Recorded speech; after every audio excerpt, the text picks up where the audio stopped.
Hi friends, please close your eyes.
How many of you did not appear for the test?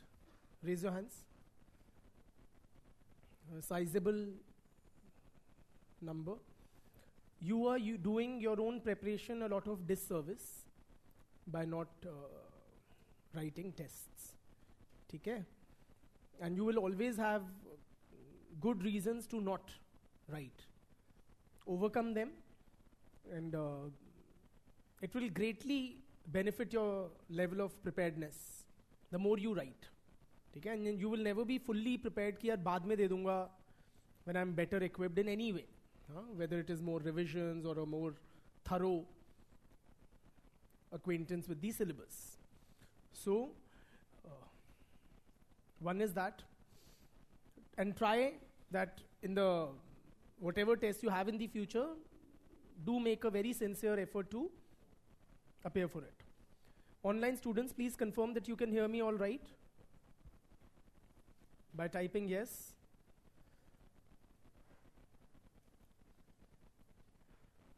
Online students, please type yes if you can hear me. Fine.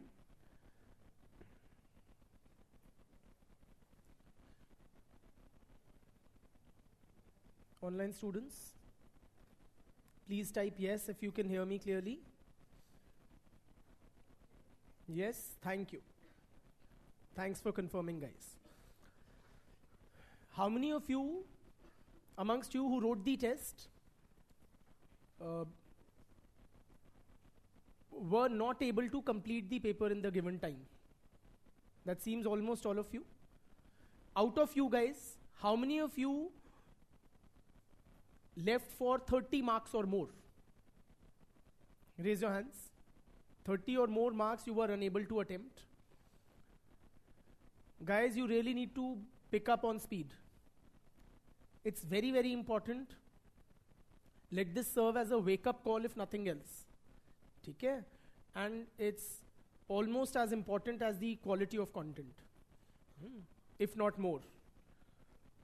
If you know a lot, if you know it very well, if you love the subject, all of it amounts to nothing if you are not able to put it on paper. Saaf baat hai. So quality matters, and so does completion of the paper.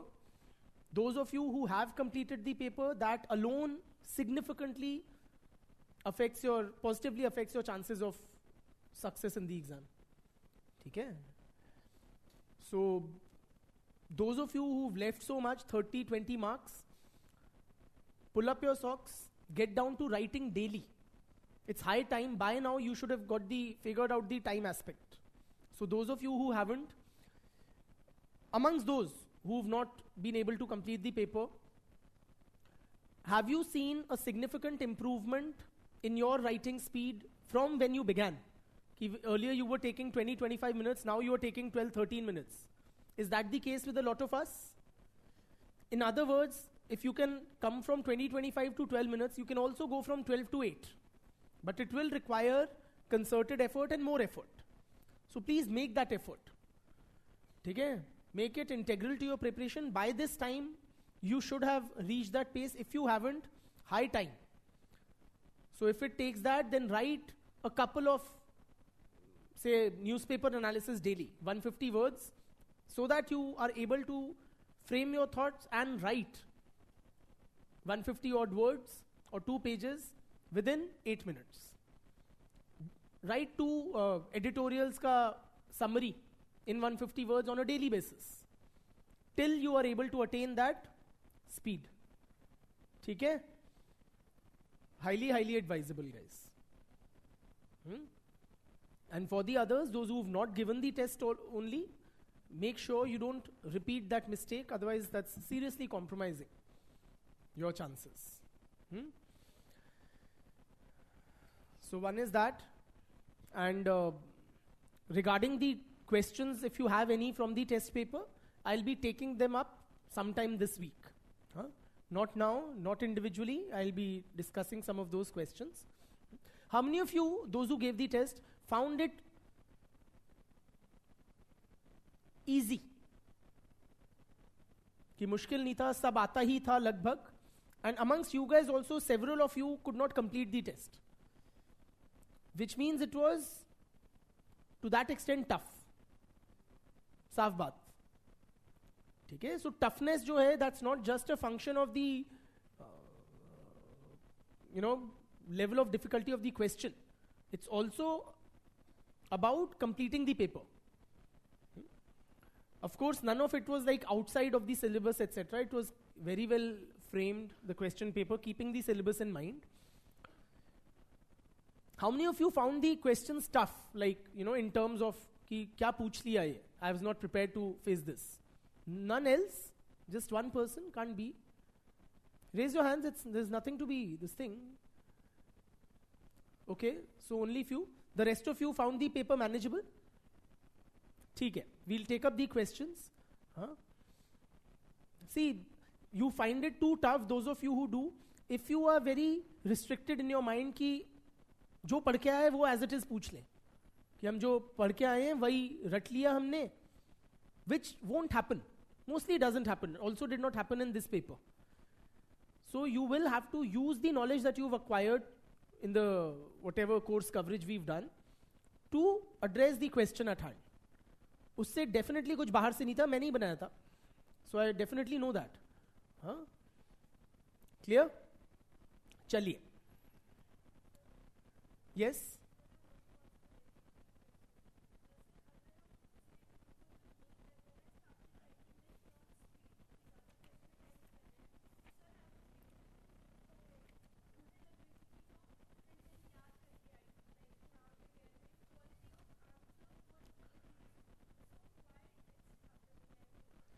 So her question is, for those of you who can't hear her, that if I began writing faster, I was unable to recall all the relevant scholars or the quality of the answer deteriorated. So A, the quality will be affected if you write faster, which is to be expected, which is not surprising. That is okay. The only thing is the quality should still be above average. It need not be excellent or the perfect answer, but it should be pretty much meeting the demand of the question and above average. Now, if you are forgetting scholars' names, that is presumably because of lesser acquaintance with these scholars. And what it will take is more and more revisions. Saaf baat. So the scholars topic-wise should literally be on fingertips. Literally be on your fingertips. कि अगर X topic आया तो Y नाम तो लिखना ही है. ठीक? फॉर एग्जाम्पल अगर टॉपिक सेक्युलराइजेशन आया, quickly names, M N. Srinivas, Brian Wilson. अगर टॉपिक एलियनेशन आया, मार्क्स, दुर्खाइम. क्यों? Weber we can talk, and obviously Engels. Marx का जुड़वा है वो. They are literally conjoint twins. अगर ब्यूरोक्रेसी आया, क्रिटिसिज्म ऑफ ब्यूरोक्रेसी, मर्टन, हाँ वेबर, बिल्कुल, he also criticises the bureaucracy. और एल्विन गोल्डनर, पीटर ब्लाउ, है ना, ऐसे एक दो नाम तो हों. ओरिजिन्स ऑफ रिलीजन आया, origins of religion, Max Muller, Tylor, E B Tylor. ठीक है, तो फिंगर टिप्स पे होने पड़ेंगे. फेमिनिज्म, एन ओकली, वेरोनिका बीची, विच पर्सपेक्टिव, मार्क्सिस्ट फेमिनिस्ट. कैरल हनीस्ट, बिल्कुल. शुलामित फायरस्टोन, बहुत है. क्वियर थियोरी लिखनी है, जूडिथ कॉन, बटलर और गेल रूबेन, बहुत है. ठीक है, तो दो दो नाम पर topic minimum should be on very quick recall, very quick recall. ठीक, सो दैट इज दैट. चलिए अब चलते हैं जीवन में आगे. The last topic we had covered was Cheeni Kum, pressure groups and political parties. Now moving ahead.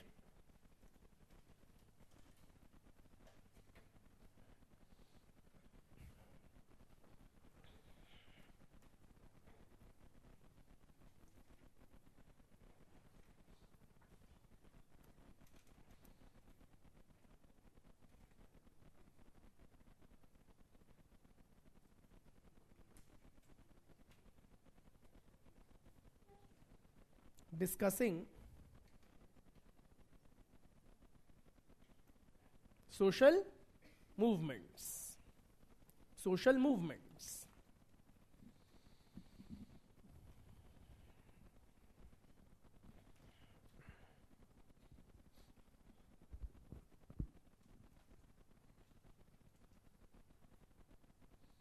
What are social movements? As a layman, definition वगैरह मैं दे दूंगा. What's your layman understanding of social movements?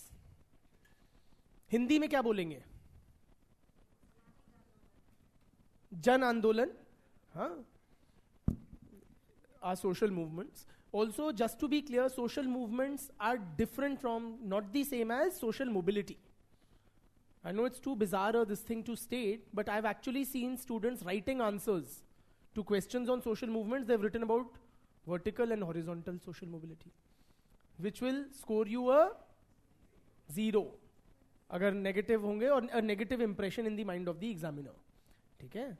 So, social mobility होती है that you are able to move from one strata to another. Social movement is what we in Hindi call Jan Andolan, or it is an organized kind of an attempt to resist or bring about certain changes in the society, right? Tell me some social movements. Have you guys participated in any sort of social movements, whatever scale, whatever level? किसी ने कोई भी भागीदारी की हो किसी जन आंदोलन में, any protests and agitations where you have participated? What? So the Nirbhaya protests you participated in.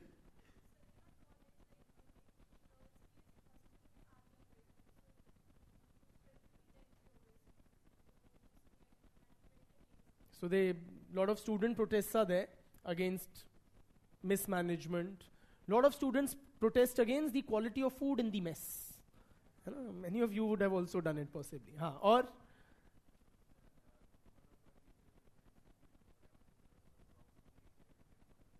one of the teachers was wrongfully evicted from the job, so students sat in protest against that. He was a much loved teacher, I presume. A coach. Football coach. Brother? A friend in his school was sexually harassed by the principal, so protest. What did it result in? Was he removed? Successfully. Good. Or Bitya? Climate change protests in Delhi. अच्छा होती है हमारे यहाँ? होती होंगी, why not? We have for everything. Great. And what did it result in, if I may ask? Did it have any? It did not result in anything tangible. ठीक है. Now, we'll try to understand why protests take place. Okay, why do all these social movements occur? But before that, let us try to define a somewhat broader term, what we call collective action. It's a type of collective action. Collective action. Social movements are a type of collective action. Collective action refers to any action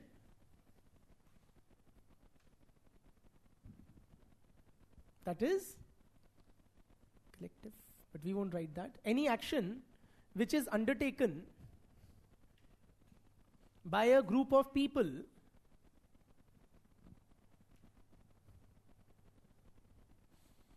collective action refers to any action that is undertaken by a group of people in order to attain certain goals or objectives.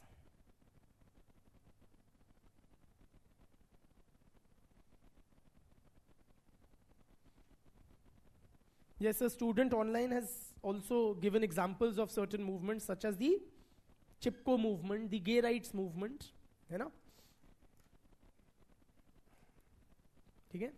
Herbert Spencer, friends, he classifies collective action into 4 types. Sorry? Yes, Herbert Bloomer? So I was wrong. I stand corrected if I mentioned Herbert Spencer. Herbert Bloomer. Herbert Bloomer classifies social movements, collective action into 4 types. Namely, crowd,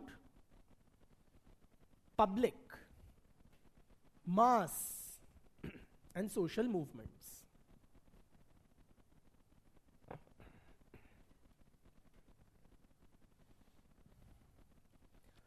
What is the difference between these 4 similar sounding, seemingly overlapping kind of terms? Crowd जो होता है, so basically a crowd is characterized by a common emotion. A common emotion. There's a common emotional response of a crowd, according to Bloomer.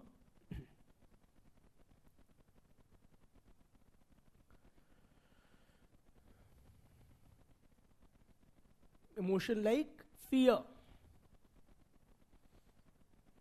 या panic. It could be an angry outburst. It could be a craze. ठीक?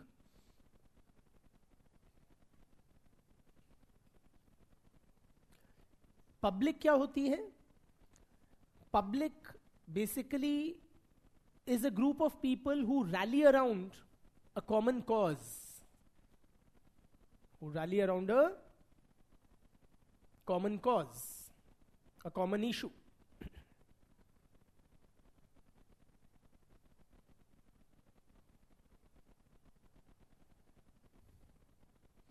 ठीक है? मास जो होता है, mass is a group of people who are, any guesses? The recipients of a common communication.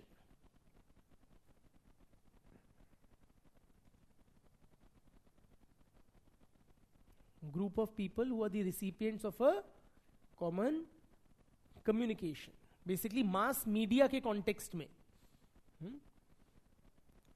जो same media consume कर रहे हैं, अखबार है. Whoever is consuming that news from the newspaper. Are you with me? या radio communication है. Any of the mass media. And finally, social movements, which we, of course, we'll discuss at some great length.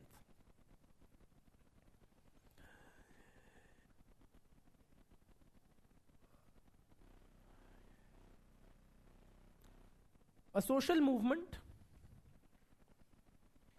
refers to a collective effort which is somewhat sustained,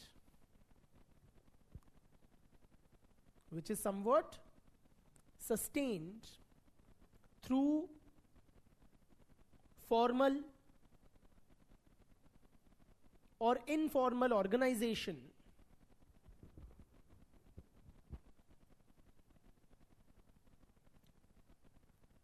collective effort that is somewhat sustained through formal or informal organization and is generally oriented towards bringing about some change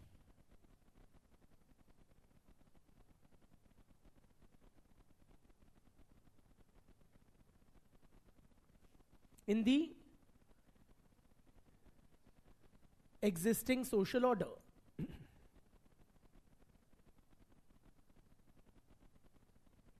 ठीक? Let us pick up this definition bit by bit. Firstly, friends, we see that it is a collective effort.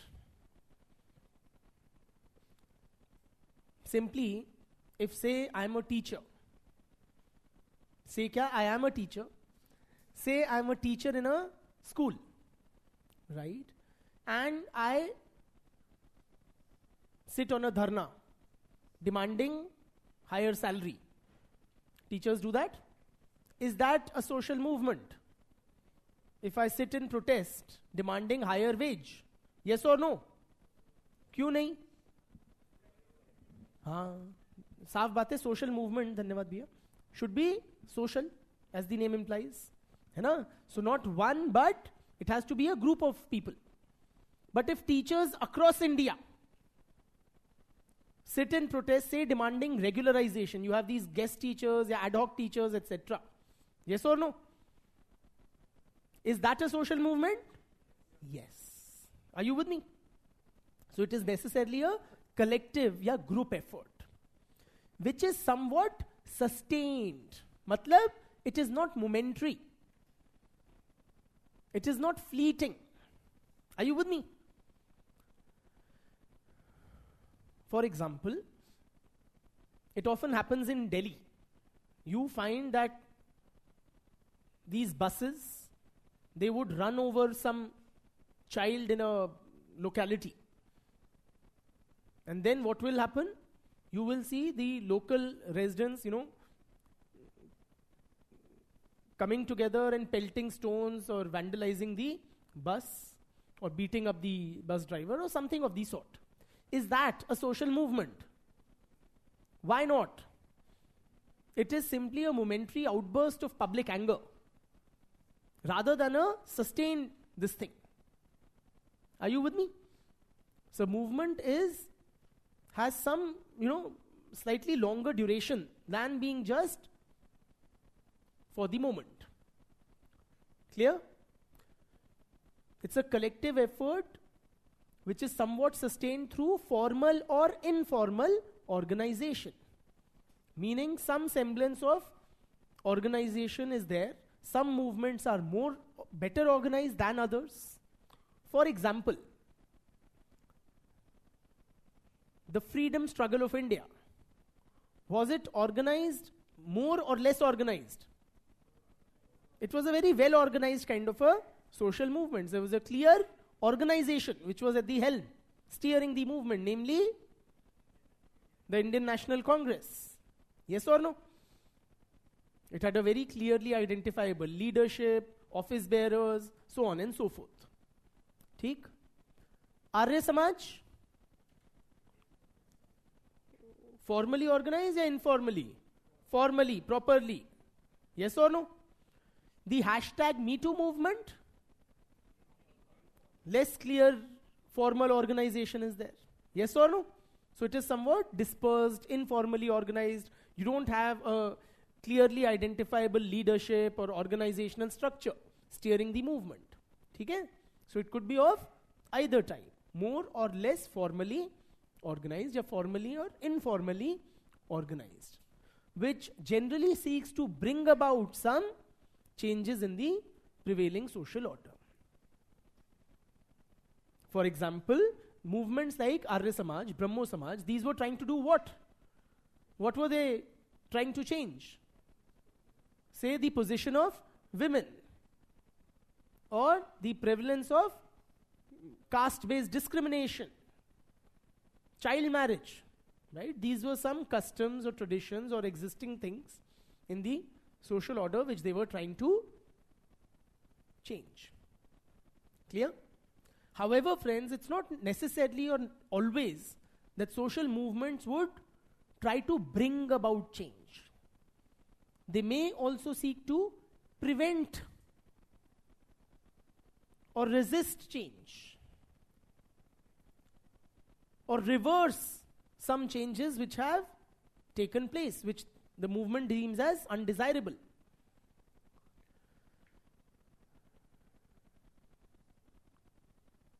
For example, the Narmada Bachao Andolan. They were trying to prevent dam building, which in their view would have led to massive displacement, submergence of villages, and landlessness, and so on and so forth. Right? The Chipko movement was trying to prevent the felling of trees, loss of green cover, and so on and so forth, with industrialization, urbanization, etc. Theek? So movements may, or in general, it seems that they try to bring about change, but they may also try to resist or reverse or prevent certain changes in the society. Okay? Now,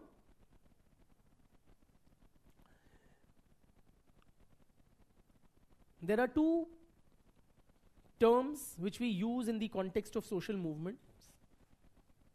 How do social movements express themselves? What do they do? कैसे पता लगता है movement हो रही है?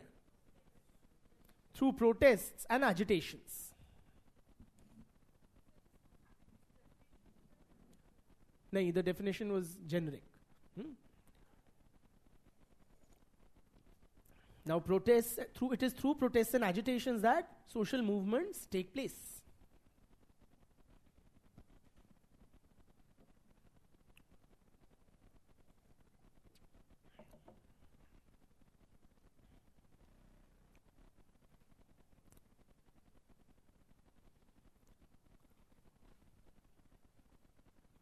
Are the two different or the same? Protests and agitations?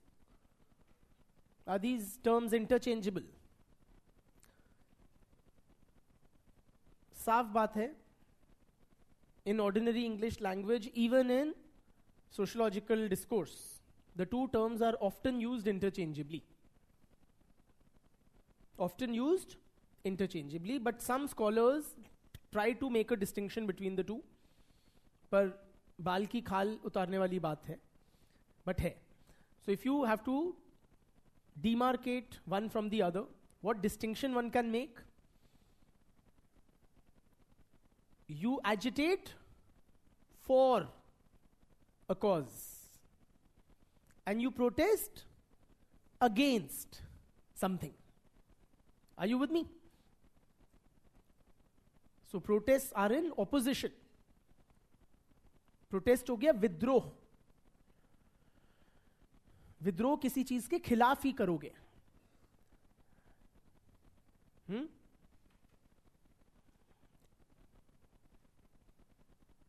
But oftentimes they are one and the same thing, right?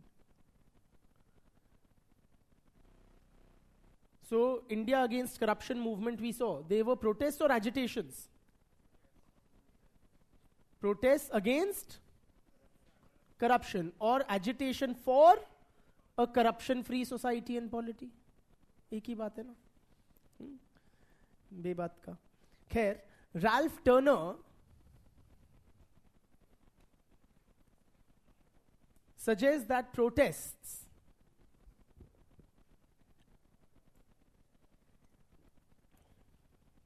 Ralph Turner, Ralph as in Ralph Lauren, Turner as in Tina Turner. So Ralph Turner suggests that protests are an expression or declaration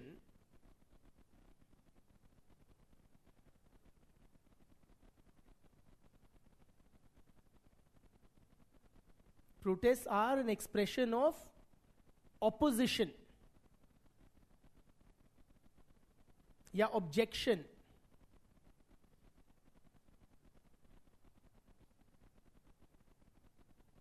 या disapproval of something which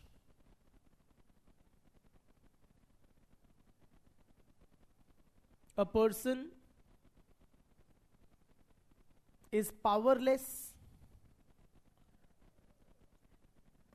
to prevent individually.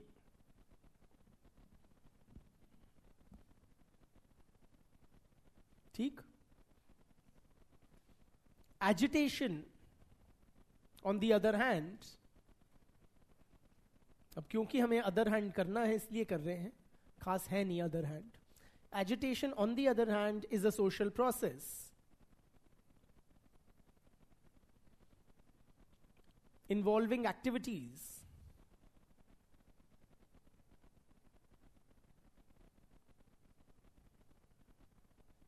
undertaken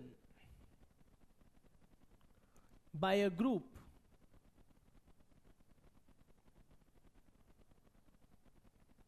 to fulfill a certain purpose.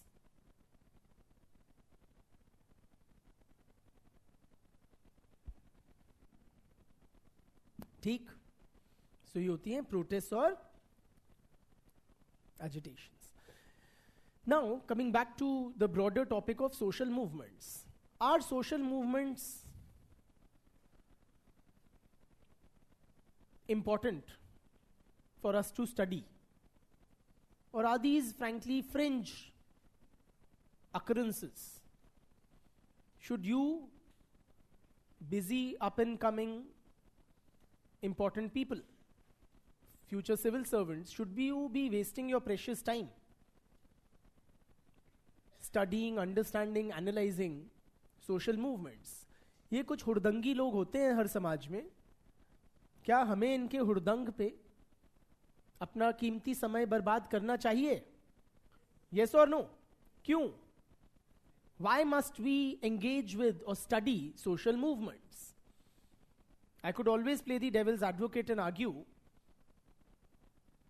we should rather study the society as it exists rather than these, hoodlums, badmash people, or not. Brother?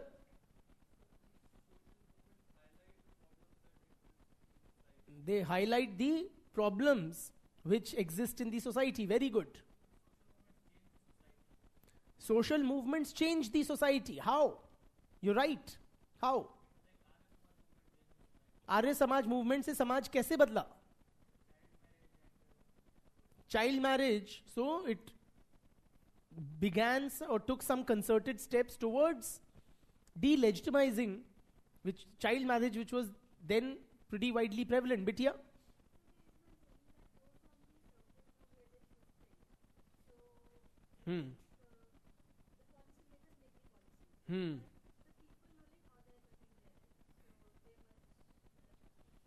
So social movements make policymakers aware of the real conditions on the ground. Huh? Good. Brother? How?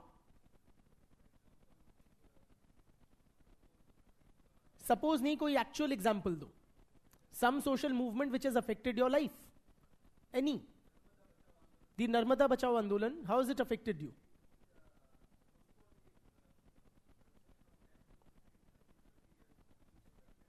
So the Narmada Bachao Andolan successfully pushed the dam construction date several decades ahead, because of which, in his perspective, it seems that we could benefit from whatever, say electricity generation, etc., that many years later. Yes, brother.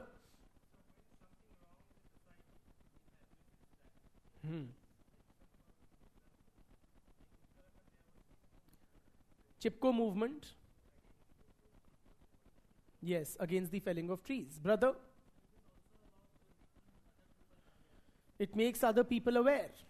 Brother, sorry?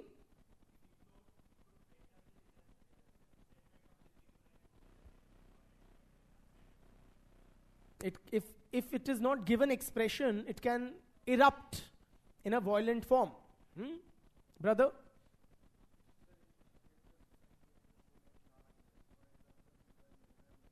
Nirbhaya movement, he is saying, affected the society as a whole. How?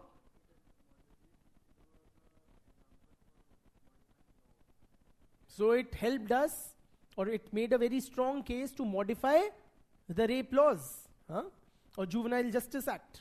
Brother? The Santhal rebellion, long back, but it led to the abolition of zamindari system. Absolutely, friends. Okay? So social movements are very, very potent tools of social change. है ना? लिखिए. क्या लिखा है last बिटिया? एक sentence लिखो. Social movements are usually focused on certain social, political, or economic issues.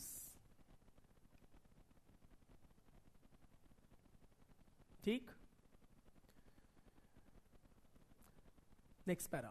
Social movements are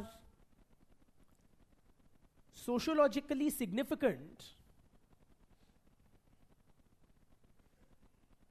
because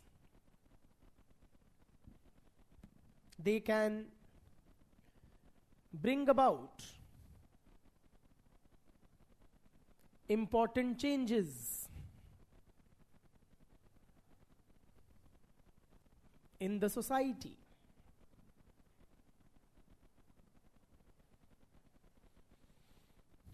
Full stop. They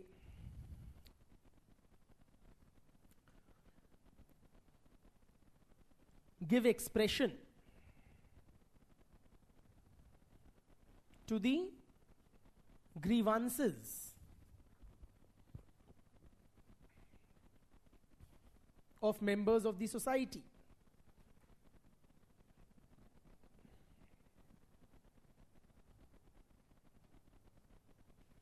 Full stop. Social movements. अरे short form लिखो. SM गोला. Social movements may result in changes in laws and public policy.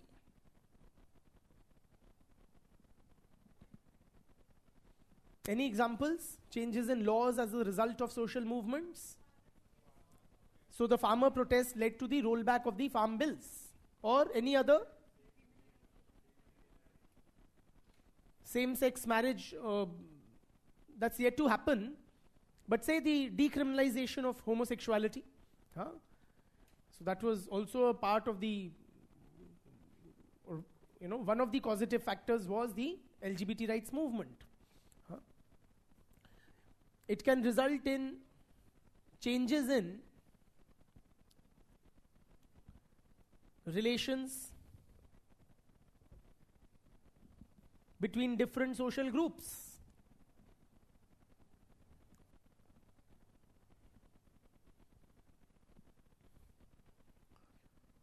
Changes in social practices. Changes in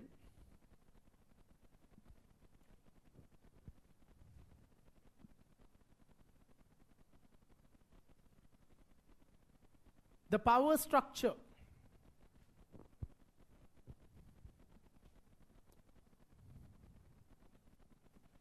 changes in the values of the society. कहीं हम ज्यादा ही कुछ तो नहीं attribute कर रहे to social movements? Can they really lead to changes in the relationship between different social groups? Any examples? Yes? So say the anti-caste movements have resulted in, or the Dalit movement has effectively changed the relationship between different castes. Yes or no? The feminist movement likewise has changed the relationship between men and women. Any social practices which have been changed because of social movements? Sati hoti thi, ab nahi hoti. Child marriage significantly reduced the incidence of child marriage as a result of various social movements, Brahmo Samaj, Arya Samaj, and the works.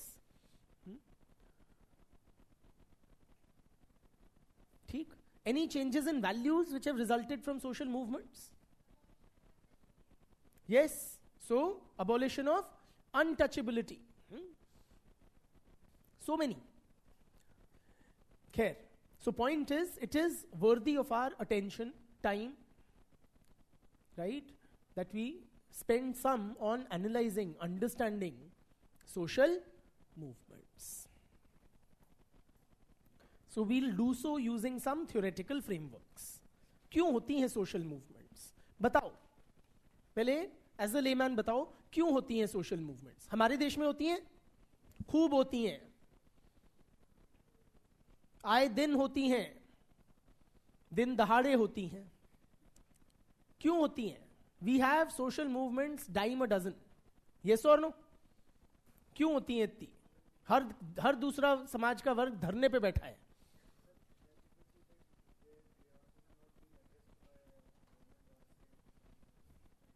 So when people's grievances are not addressed by the government, we see social movements.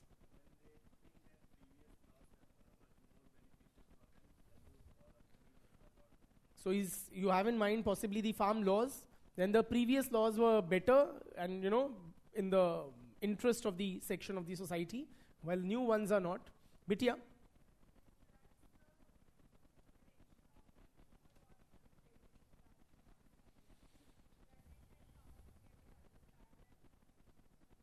So you're saying media plays a very important role in fanning social movements or people's interest. Bitya?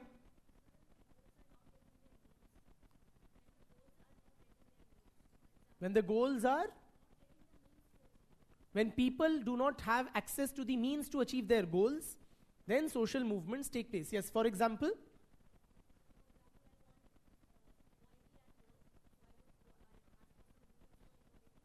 who are you? So say women strive for equality in the workplace. So this is one of the ways to achieve that. Bitya?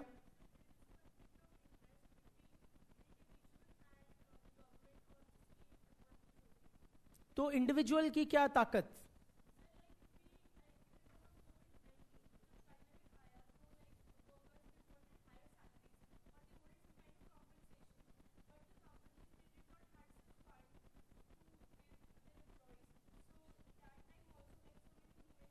ठीक है, but it's only that I take objection to you making it individual specific. If it is a social movement, it has necessarily involved a group of people. Brother?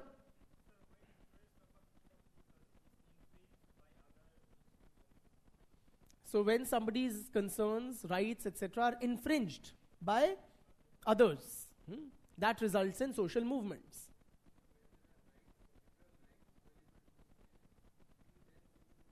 Very good. Social movements are only possible in open societies where people have rights, particularly the right to protest. Bitya?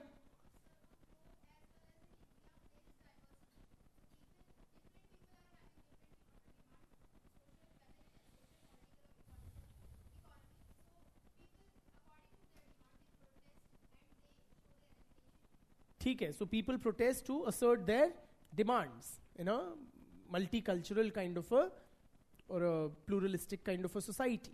ठीक है, thank you. Let me pick up some theoretical frameworks to understand social movements. One of the early ones and very interesting is the theory of de-individuation.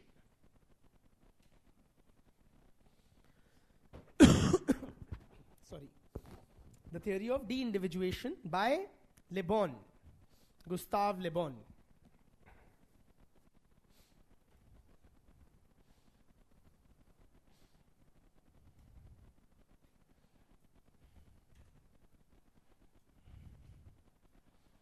This theory, friends, very interesting, and it inspired some world leaders who put it into practice. Leaders like Hitler and Mussolini. They apparently took inspiration from the writings of Le Bon. So Le Bon writes a book titled The Crowd. The Crowd.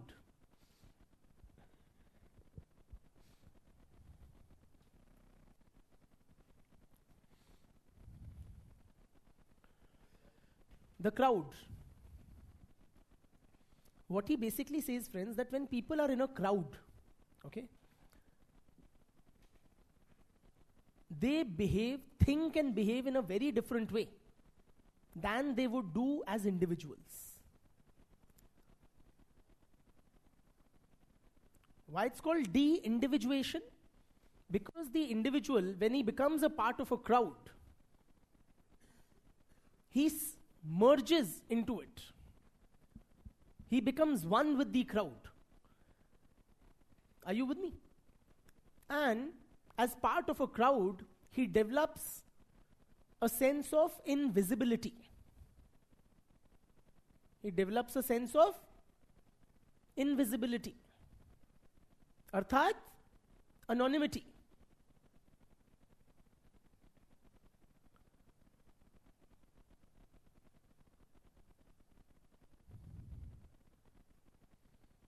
Meaning what? And when you become anonymous, you develop a sense of yes, invincibility. Yes or no? In other words, people start feeling that if they are one in a crowd, then they will not be held accountable for their actions. There will be no repercussions, no matter what they do as part of a crowd.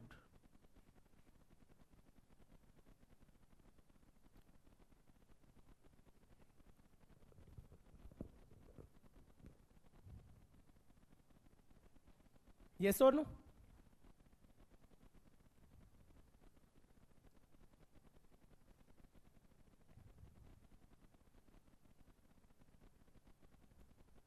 For example, friends,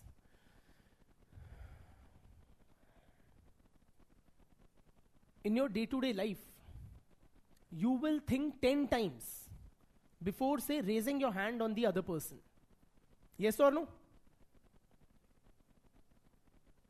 But that very same person, say when you have a situation of communal riots, what will you do? Not just slap. You will lynch. You will rape. You will burn. Yes or no? जो आप normal या as an individual सोचोगे भी नहीं. But when you are part of a crowd, you develop a crowd psychology. मतलब you stop thinking as an individual. And a very different personality emerges. हम अलग ही हो जाते हैं. कैसे हो जाते हैं as a part of a crowd? कैसे हो जाते हैं? वैशी दरिंदे हो जाते हैं. A very destructive and primal personality emerges, which is very aggressive.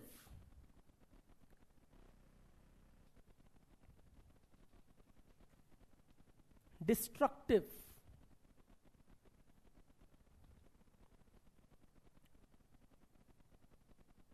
driven by primitive instincts and beliefs.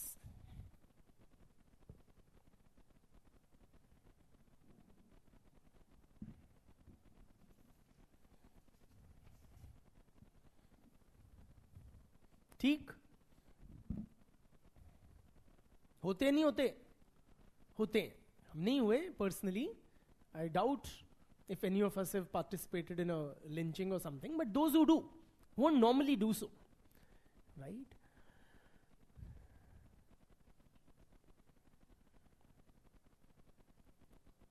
Also, in a crowd, feelings, emotions spread very fast.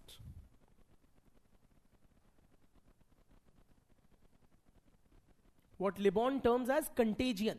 Contagion होता है. CONTAGION. Have you heard this word? English word, contagion? There was a movie also, I think. You know, that Nicole Kidman movie, I think. Right? It was like very spooky because it was like COVID type kind of a situation which they saw. Pre-COVID movie it was. You know? Basically, contagion refers to something which spreads very fast. So, in a crowd, there is a contagion, or emotions and feelings, and consequently actions spread very fast.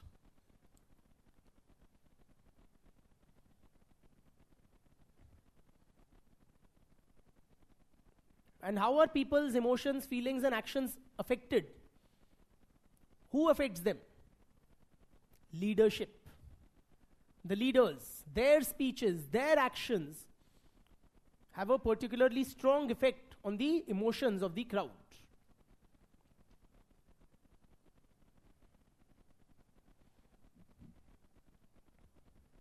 ठीक? यही पढ़ के Hitler ने सोचा ये तो बढ़िया है.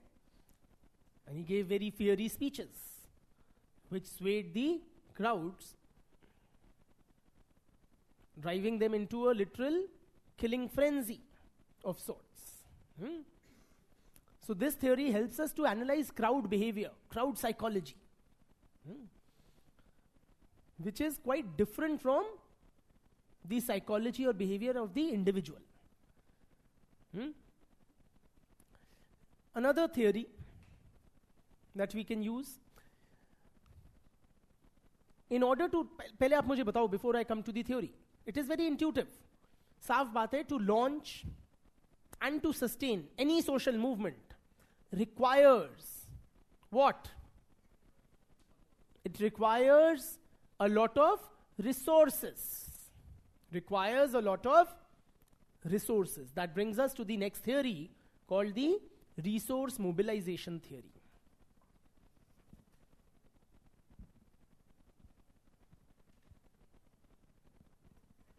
साफ बात है, launching and sustaining any movement requires resources. So when a social group is able to mobilize those resources, put together those resources, only then can social movements be launched and sustained.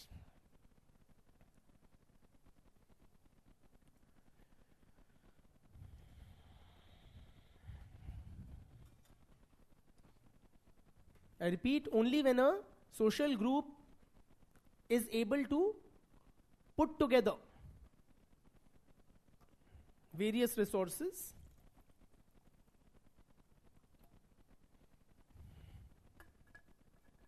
required to launch and sustain a social movement,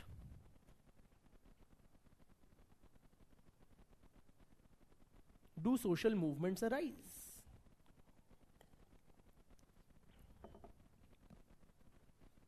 Resources like what? क्या चाहिए? Yes, सबसे पहला money, funds, massive amount of funds. Yes or no? धरना प्रदर्शन करोगे तो खूब पैसा खर्च होता है. तंबू भी गाड़ोगे उसके लिए पैसा लगता है. पैम्फलेटिंग करोगे उसके लिए पैसा लगता है. भीड़ जो आएगी एट द वेरी लीस्ट उसको पानी का इंतजाम करोगे उसका भी पैसा लगता है. प्रोटेस्टर्स को कहीं ना कहीं से बसों में भीड़ करके लाओगे इकट्ठा करके, उसमें भी पैसा लगता है, हर चीज में पैसा लगता है. यस और no? So it requires funding, it requires people, human resources चाहिए, वॉलंटियर्स हो, जो भी हो, भीड़ चाहिए, सब कुछ चाहिए. Very importantly, it requires media attention. In today's times, it is a very, very crucial resource. Media is literally the oxygen which sustains social movements. Media attention, yes or no? Scholars like Jenkins. आपको infrastructure चाहिए, पैसा चाहिए, लोग चाहिए. All of this is required for social movements.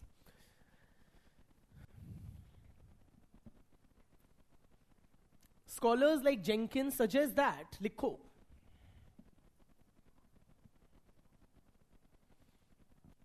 social movement leaders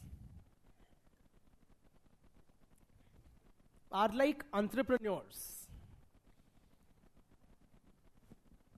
Social movement leaders are like entrepreneurs.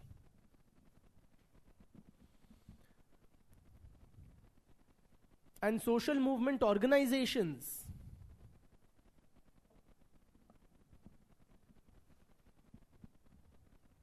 are catalysts that transform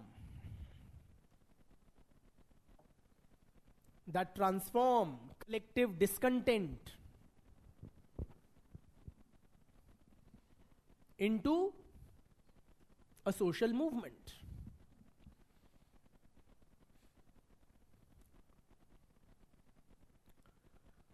Who is an entrepreneur?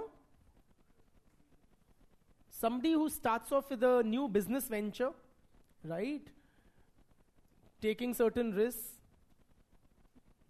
They are called entrepreneurs. So social movement leaders are like entrepreneurs. So when you start a new business, what do you need to do? You need to put together a lot of things. Indian भाषा में बोलें तो बहुत जुगाड़ करना पड़ता है. Yes or no? So you need some capital. You'll need some office space. You'll need some staff. You'll need some marketing. You'll need some raw materials, vendors. Yes or no?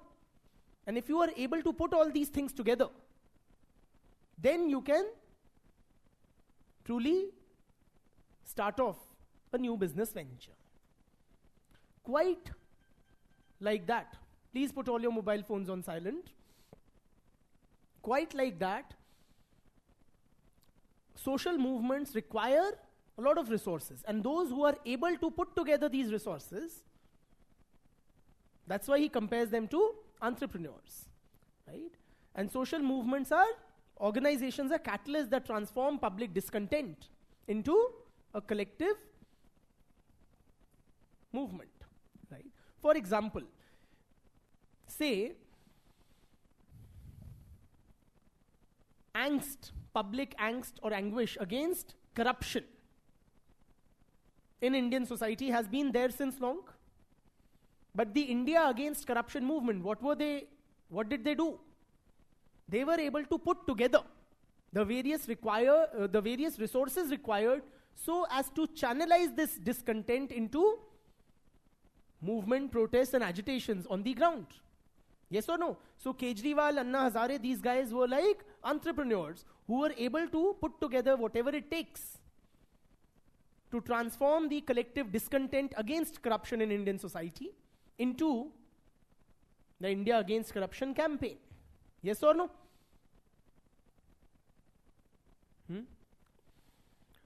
Another theory.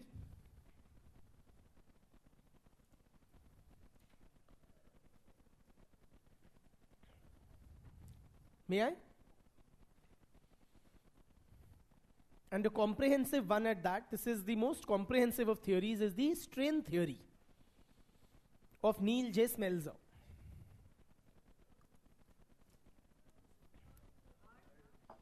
Third. Wrongly numbered. Neil J. Smeltzer's strain theory.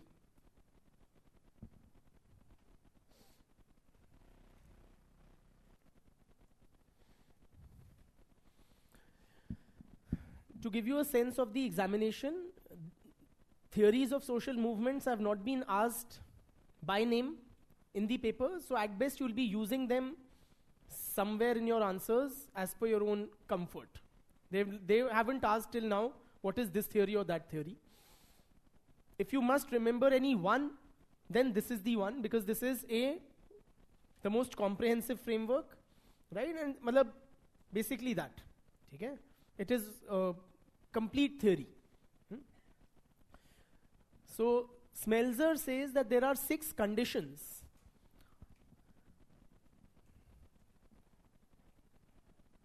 which are required for social movements. किसी भी समाज में जन आंदोलन कब होंगे? जब यह निम्न 6 कंडीशंस मीट होती हैं. Namely, the first is structural strain.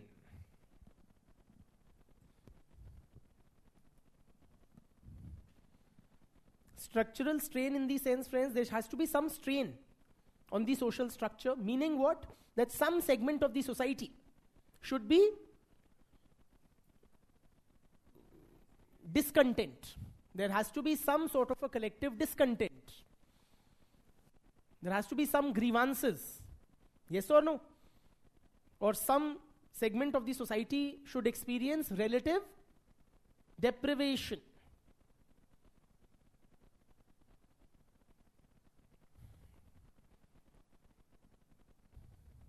Some grievance or an underlying source of discontent has to be there.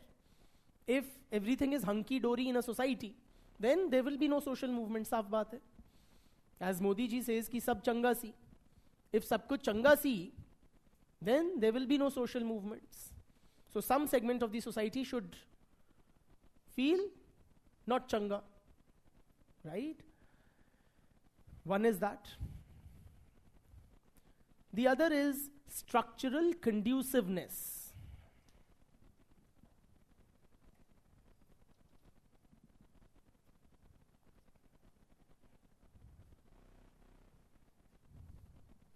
Structural conduciveness means that the social structure should facilitate the occurrence of social movements. The social structure should facilitate. Facilitate या conducive मतलब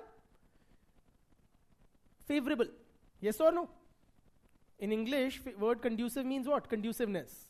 For example, we say the environment in Karol Bagh is conducive for UPSC preparation. That's why a lot of students come from other cities, right? Here for this purpose. Conducive matlab, it helps you, it enables you to prepare. Why? You have teachers here, you have fellow students, you have bookshops, everything, right? So it helps you, or it is conducive for UPSC preparation. Likewise, the social structure should somehow enable or make possible, facilitate social movements. How? For example, you will tell me, I will not, you tell me, which social structure is more conducive for social movements to take place? Urban social structure or rural? The urban environment or rural environment, where would you expect more of social movements? Urban or rural? Urban? Urban or rural? Urban. Why? क्या मतलब?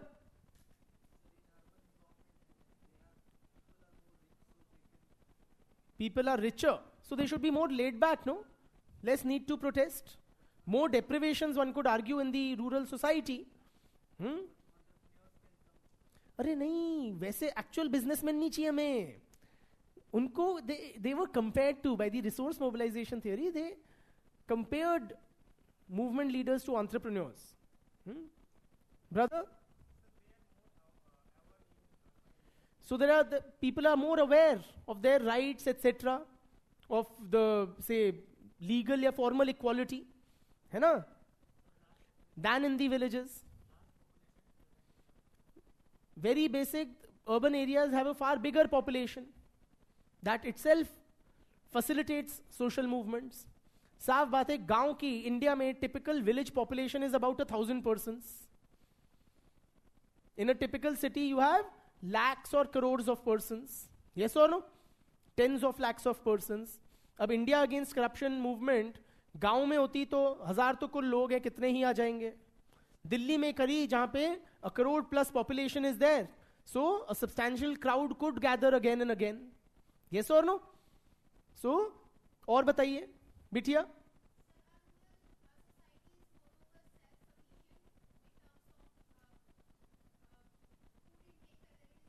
So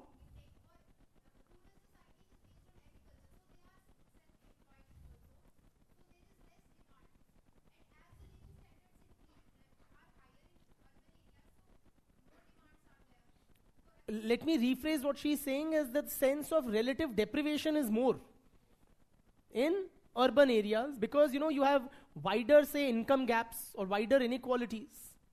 Brother, very importantly, so media houses will have their bases, their reporters, etc. in urban areas.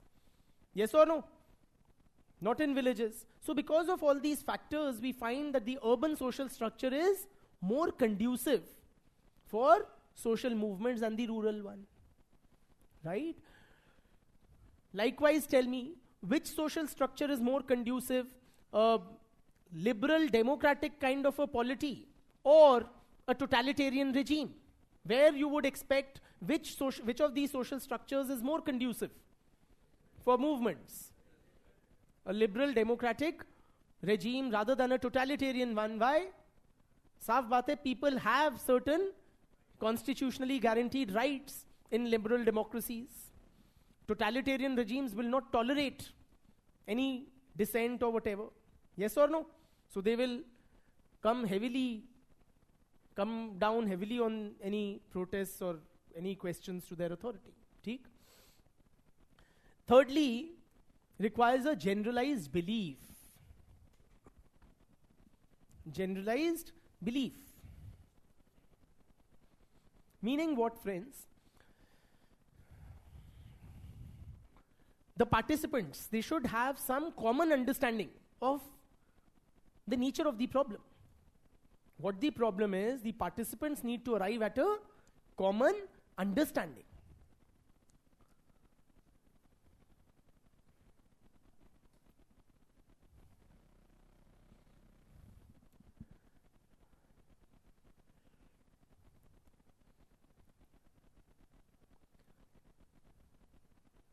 Now please appreciate, friends, why do we say that?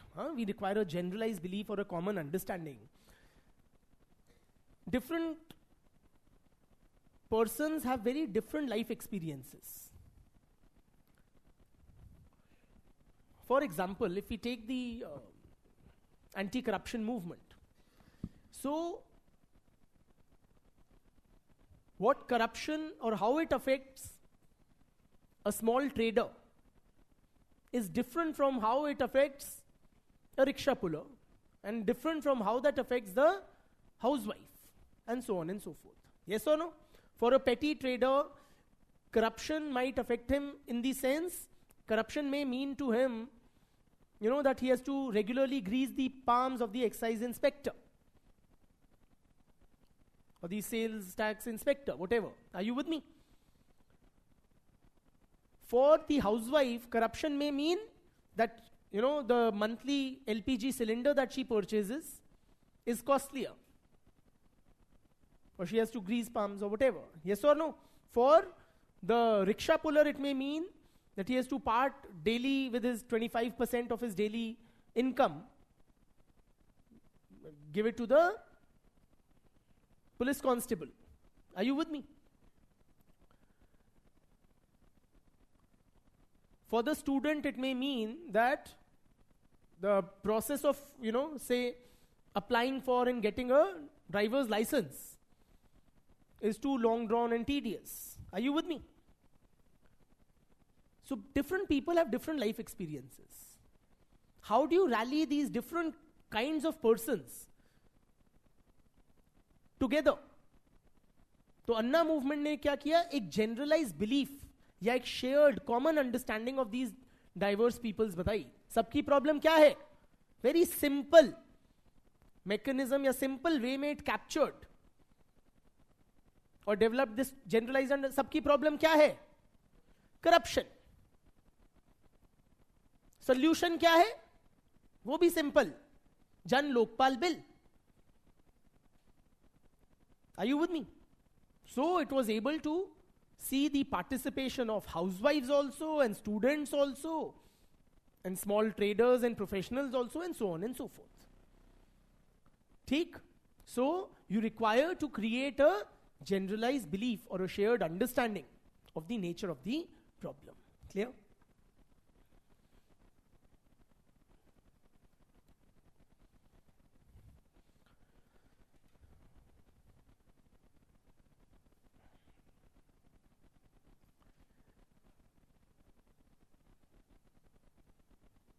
May I? Next, what we require is mobilization. Meaning what? That people, they need to be organized, brought together for collective action.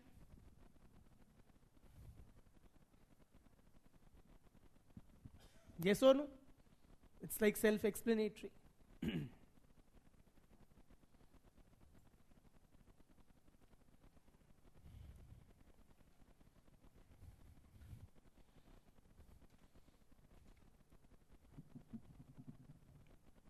The next is a precipitating factor.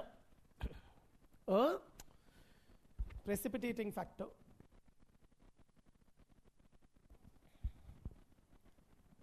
Precipitating factor.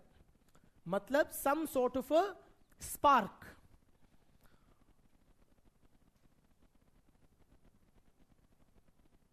Ya catalyst, some event which would trigger the movement, which would, ignite, or, which will, should I say, compel people to come out on the streets. It's like a triggering event. For example, for the civil rights movement in the US, what was that event which triggered the Rosa Parks bus incident? She being thrown off the bus. Yes or no? For the hashtag Black Lives Matter movement, what was the trigger or the spark? The killing of George Floyd or that other boy.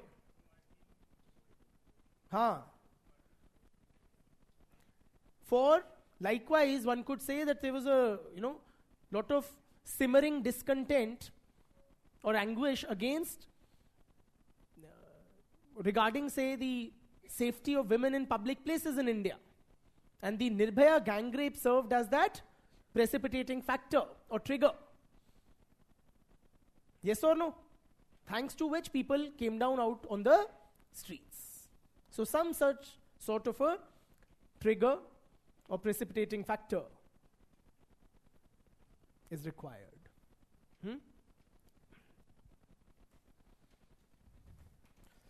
And finally, a failure of social control.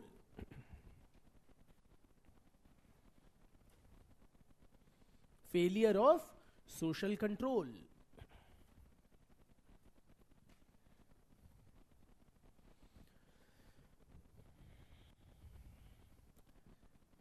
Why failure of social control? Please appreciate that if the social control mechanisms are very effective, then the movement will be nipped in the bud.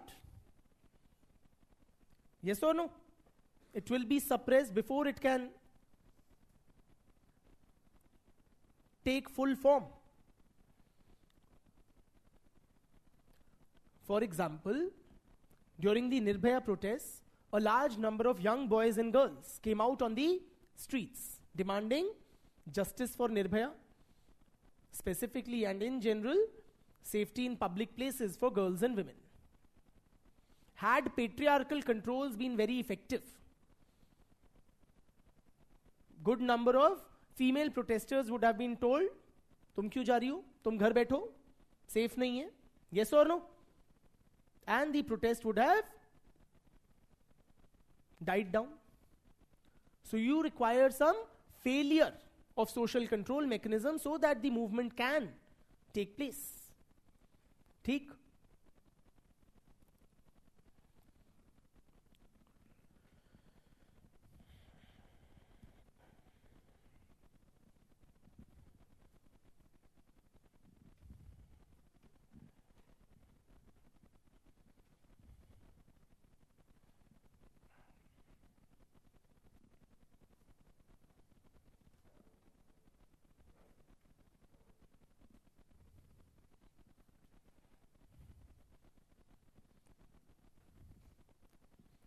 So these are the 6 factors which are required for social movements according to Neil J. Smeltzer.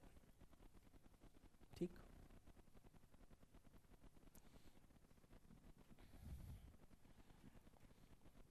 Again, repeating, I don't recollect any theory having been asked by name, any theory of social movements.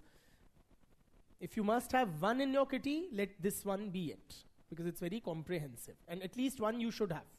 You know, comprehensive one, not the chunnu munnu ones. Okay, Le Bon's theory or the other one, they were not as comprehensive, very frankly. Right?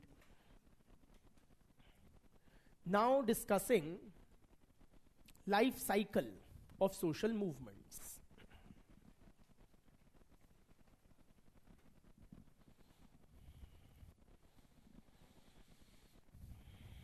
So a social movement, friends, will go through various stages or phases in its development or evolution as follows.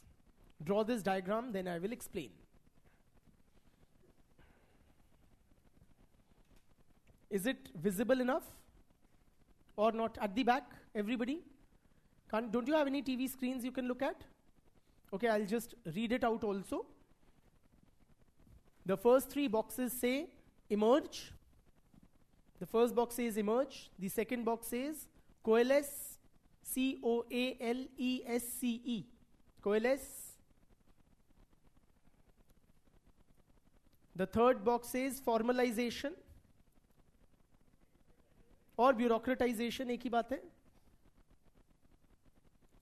Bureaucratize. And you have one-sided arrows from emergence to the other side.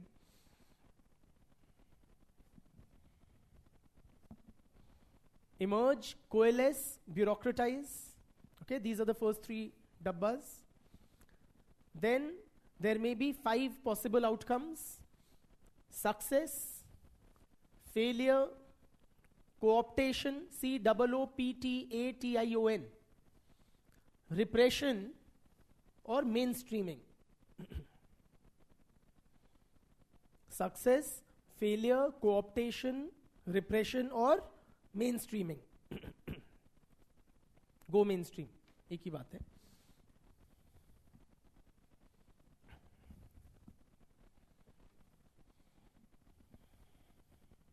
And then the movement would decline. या end. ठीक?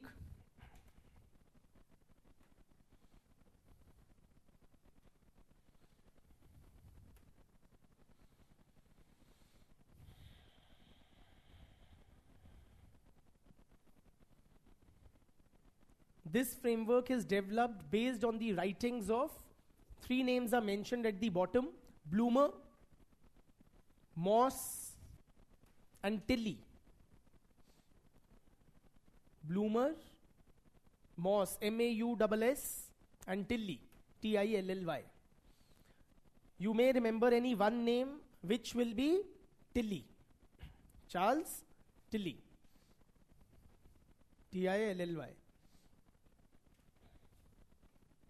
He is the most closely associated with the academic analysis of social movements.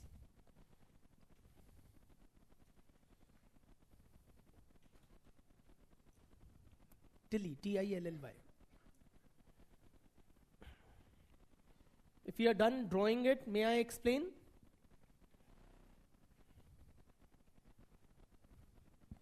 Okay?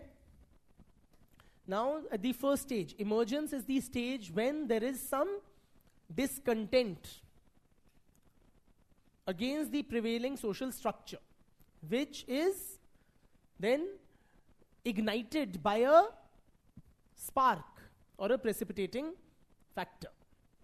So at the stage of emergence, some spark or precipitating factor ignites, as it were, the simmering discontent prevalent in the society. That's the stage of emergence.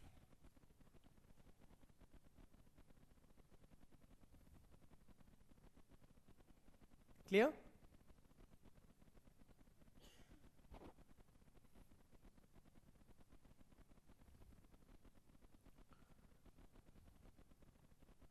I repeat, at the stage of emergence, a precipitating factor sparks off or ignites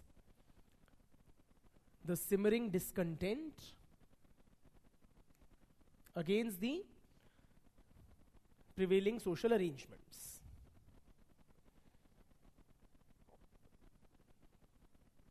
एक चिंगारी होगी जिससे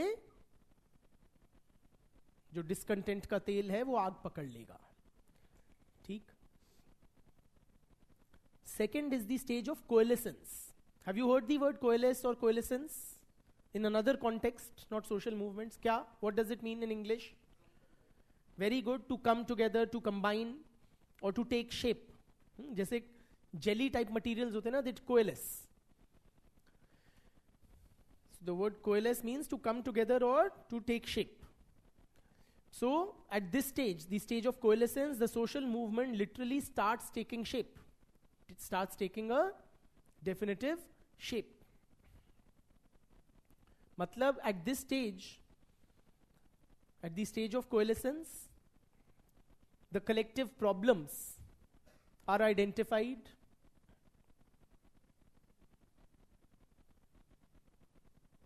Agitations are launched.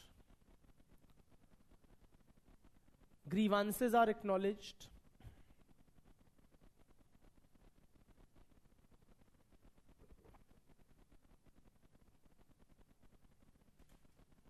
ठीक. Third stage is bureaucratization या formalization. मतलब now at this stage the movement starts becoming better organized or more formal. It starts acquiring a formal structure.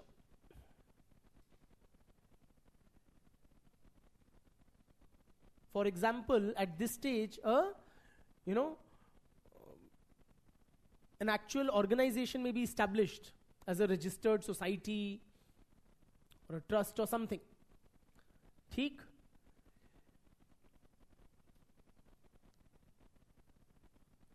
A clear leadership is identified.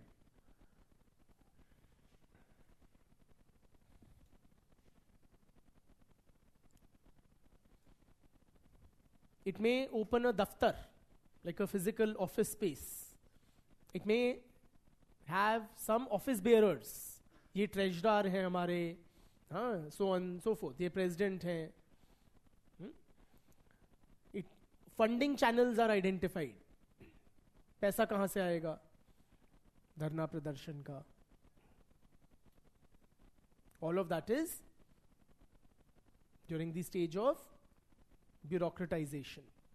ठीक? Now, of course, friends, this is one schema. Not all social movements may subscribe to this particular sequence.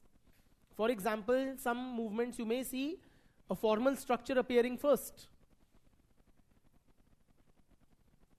Should I say, lying in wait for a trigger to spark public discontent? Are you with me? तो वो आगे पीछे हो सकता है. This is like one kind of a sequence or set of stages identified by some of these scholars. After that, before it declines or ends, a movement may witness either success. Now, theoretically, friends, success and failure should be comprehensive, या तो सक्सीडेगी या fail होगी, ठीक है. But we have some other options here as well listed. Success means what? If the movement achieves its objectives or goals, what it set out to do, then it is a success.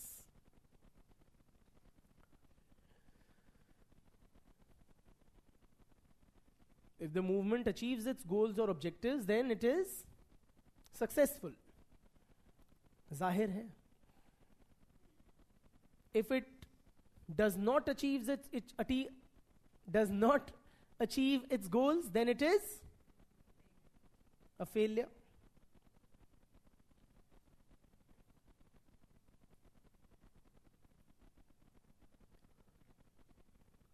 Co-optation means what? Co-optation means that the leadership of the movement are accommodated in the prevailing social structures. They are given a place of respect or some sort of benefits, privileges in the existing framework of the society. Ji? I'm saying co-optation means that the leadership of a movement may get co-opted, or in other words, they may be accommodated or given a place of some authority or power within the prevailing socio-political arrangements.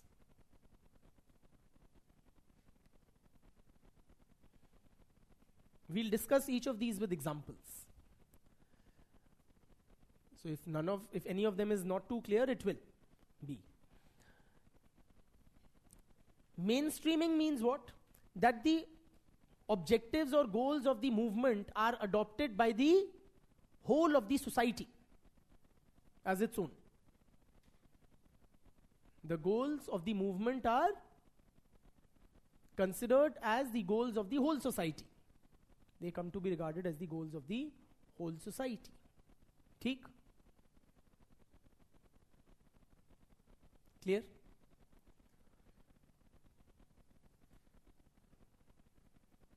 ये तो हो गई theory की बात. अब हम इसको apply करते हैं.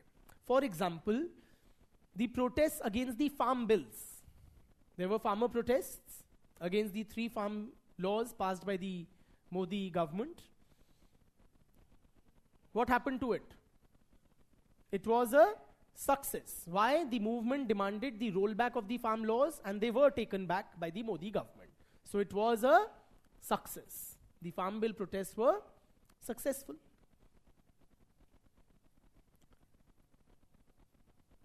The protests against the Citizenship Amendment Act were what? बताओ क्या हुआ था? The protesters wanted that the changes in the Citizenship Act should be undone. क्या हुआ? It was a failure because the government stuck to its guns, did not reverse or undo those changes. So the anti-CA protests were a failure.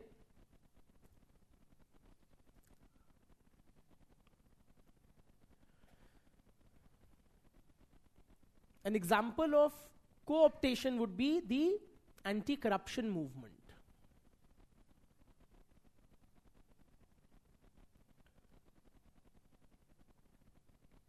Also appreciate, friends, these terms are not mutually exclusive, right? So it's not कि only either or हो सकता है. Now why I say the anti-corruption movement is an example of co-optation? You had the leadership of the movement, people like Kejriwal specifically asserting what? ये भी चोर है, ये भी चोर है, ये भी चोर है, ये भी चोर है, सब चोर हैं. The prevailing political system is corrupt. And saying what? मैं अपने बच्चों की कसम खाता हूं कि भी politics नहीं join करूंगा या I will not this thing. And what did he do? He became part of the prevailing socio-political arrangement.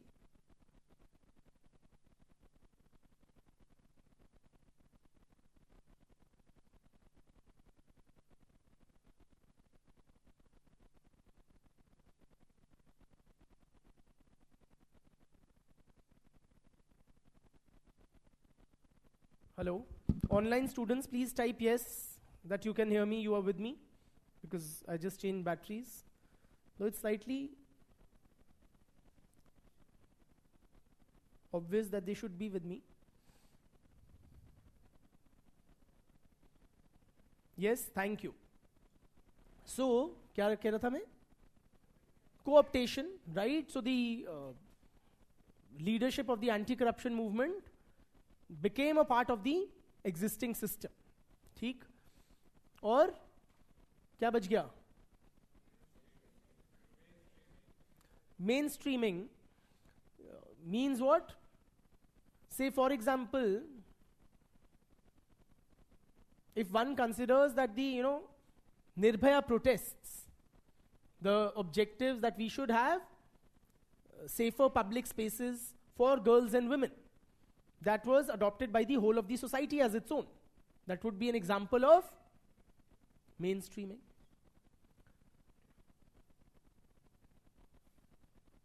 Repression means that the dominant sections of the society, or specifically the state, if it crushes a movement, comes down with a heavy hand on it, crushes it, that would be repression. For example, the Khalistan movement or any of these secessionist movements have been crushed by the application of brute force.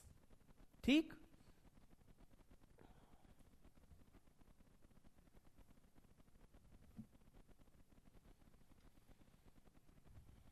That is about the lives, and then the movement will decline or end. ठीक?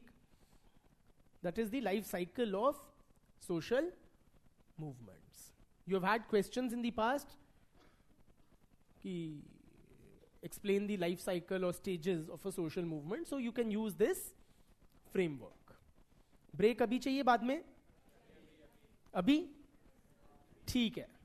Lest I witnessed any protests and agitations.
Friends please settle down.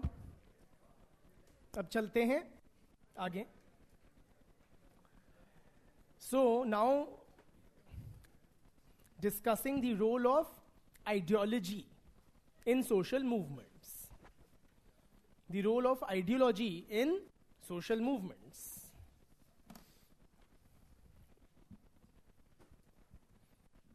But before we do that, what do you understand by this term ideology? Have you heard of it? In sociology also, have you heard of it, or only in general life? Have you come across this term in sociological literature? Ideology. क्या मतलब होता है? In any case, what do you understand by the word ideology? बताइए. In normal usage also.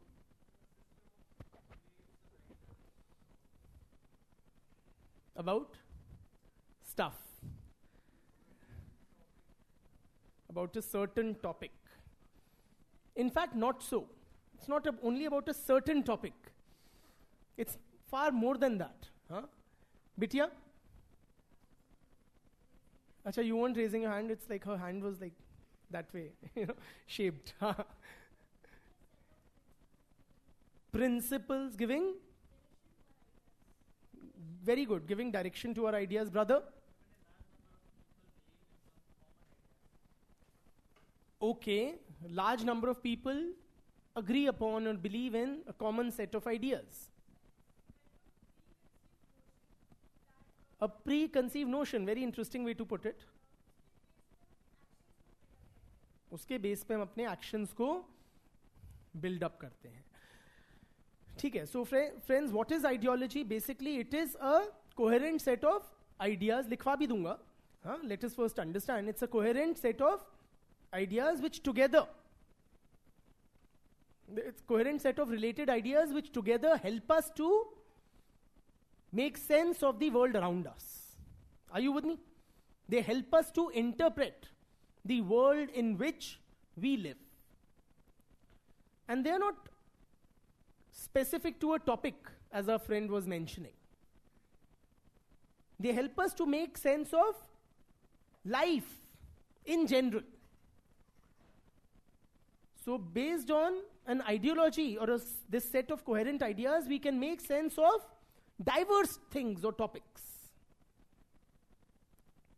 And ideology, friends, the best analogy that one can draw about ideology is that it is like glasses.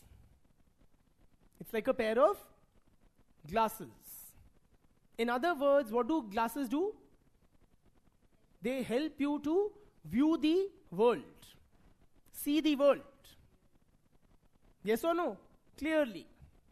So does ideology. It helps us to see the world or interpret the world clearly. But it's like a pair of colored glasses. Rangeen chashma hai.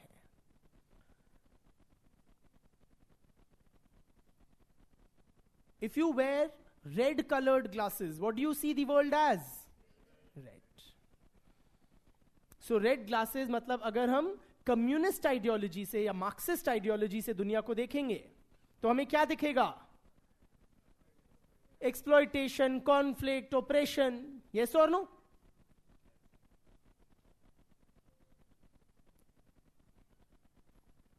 If we see the world based on, say, Gandhian ideology, we'll come to a different picture of the social world. It will be a different picture if we see the world through the eyes of a Bhagwa Chashma. Yes or no? फिर हमें क्या रंग दिखेगा? दो रंग दिखेंगे, भगवा और हरा, भगवा और हरा. ठीक है? In continuous conflict. Yes or no? So we'll come to a very different interpretation which will be different from if you look at the world through Neela Chashma, yani Ambedkarite ideology. Are you with me? So the ideology basically helps us to interpret the world around us, but it does so from a somewhat a one-sided view of reality it gives us. Right? Yeah, a colored view of reality is what an ideology gives us. Clear? Likho. An ideology is a coherent set. Sorry, इसको लिखो, it's a set of coherent ideas. Ideology is a set of coherent ideas, beliefs, values, and thoughts that enable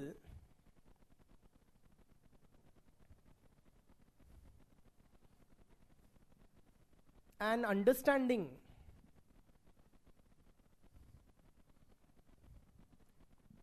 and interpretation that enable an understanding and interpretation of the reality.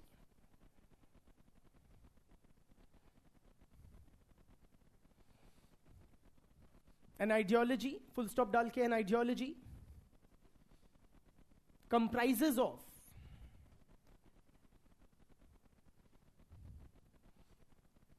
a coherent and comprehensive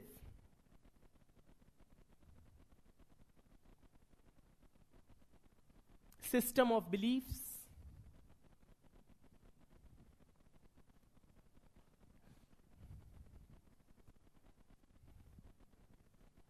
which help us to interpret our world. ठीक? तो ये होती है ideology. अब ये बताइए, what is दी, धन्यवाद भैया, प्लीज साइलेंट कीजिए. What is the role of ideology in social movements? Is it a very important part of social movements, or is it sidey, fringe चीज है, या बहुत ही अहम चीज है for a social movement? Yes? Is it important for a social movement, or is it, something on the fringes? है तो है, क्या फर्क पड़ता है चाहे गांधीयन आइडियोलॉजी हो या मार्क्सिस्ट आइडियोलॉजी हो, हिंदुत्व आइडियोलॉजी हो या इस्लामिस्ट आइडियोलॉजी हो, या उससे बहुत फर्क पड़ता है? क्या फर्क पड़ता है किसी भी सोशल मूवमेंट पे? और what is the role of ideology in a social movement? बताइए brother. Sorry, it forms the base. In which way? You're saying the ideology gives direction, very good, to the social movement. Very good. Same problem को address करने के लिए different ideologies, different directions देंगी, different set of objectives देंगी. Can you come up with any example? Poverty है.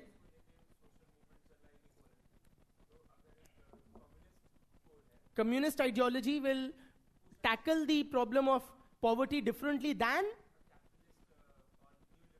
or a ruling class ideology. Huh? Brother?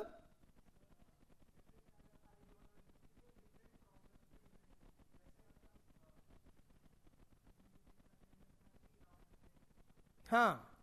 So agenda क्या होगा किसी social group का, वो भी ideology determine करेगी.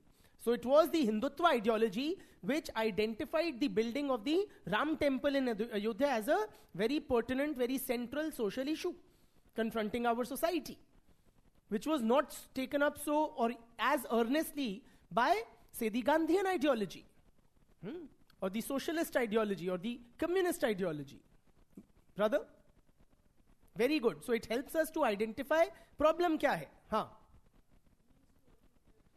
मीन्स भी हमारे आइडियोलॉजी डिटरमिन करेगी. Absolutely.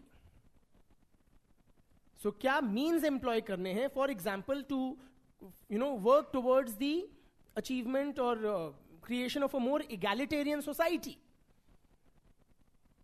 The Naxalite ideology will suggest, legitimize the use of violence, while the Gandhian ideology will suggest alternative, non-violent ways. Yes or no? Bitya?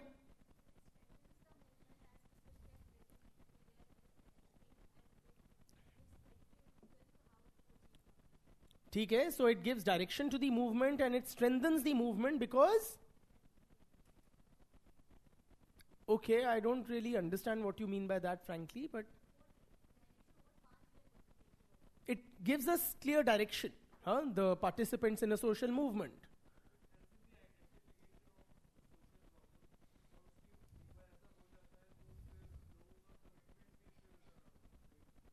It ensures that people are committed to the cause. बिल्कुल, बिटिया.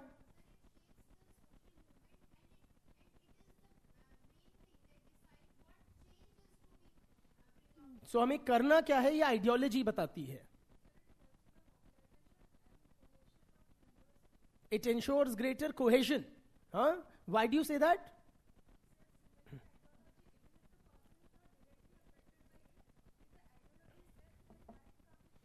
So if people are ideologically aligned, it will broaden the appeal of the movement.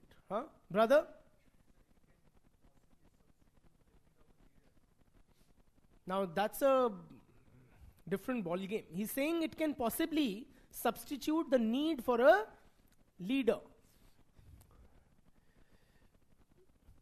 May or may not be the case.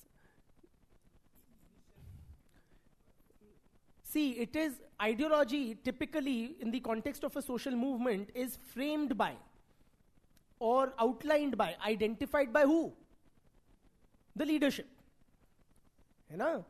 So it is the top leadership of a social movement who would typically identify that this is the ideological framework or lay down the ideological framework which will guide the social movement. But yes, as an ideology, takes roots in a society, then you're right, it may, make redundant leadership. It helps in mobilizing the people. बिल्कुल. बोलो. Absolutely. ठीक है. बिटिया.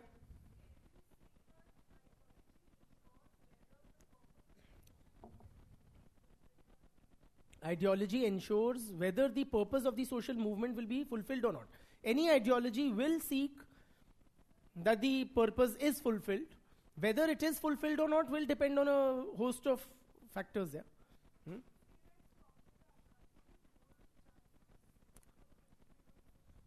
It's only one of the many factors.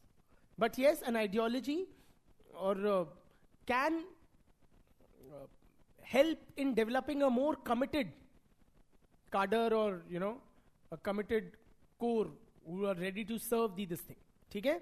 So, bilkul friends, ideology is extremely important component of a social movement. लिखो. Ideology is regarded as shorthand में लिखो ना, I गोला SM गोला. ठीक है? Ideology is regarded as an integral component of social movements.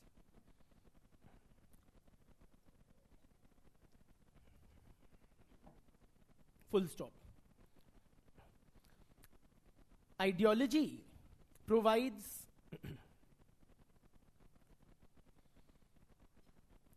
a theoretical framework,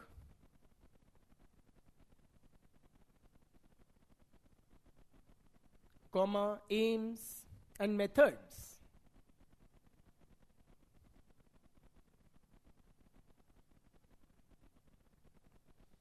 that constitute a well-defined socio-political program.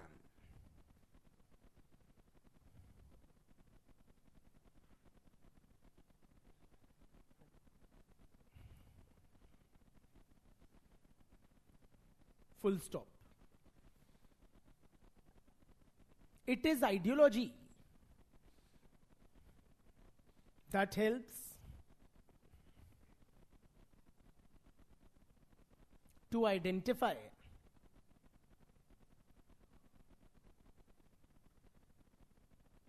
the nature of the problem, comma, the ultimate objectives to be achieved,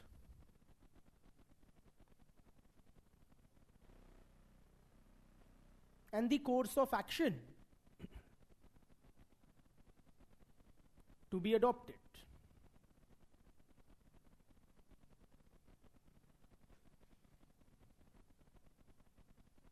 ठीक है, ये बताओ friends, ideology frame कौन करता है किसी movement की? Who lays down the ideology? It is the leadership. And who must adhere to the ideology? And also the leadership. Why only the followers? Also the leadership, right? In other words, friends, ideology binds together all the participants in the social movement. चाहे आप follower हो, या एक ordinary participant हो, या top leadership हो. Yes or no? लिखो. Ideology acts like an adhesive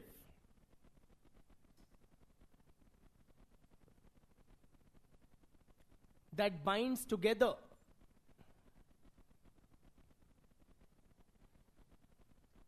all the participants in the social movement.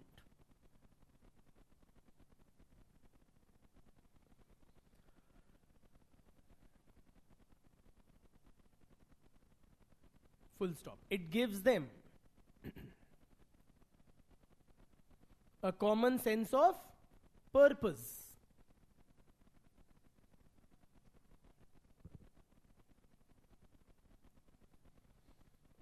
a shared belief system,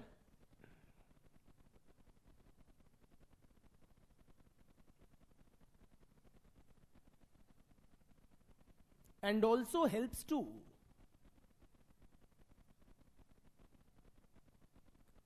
identify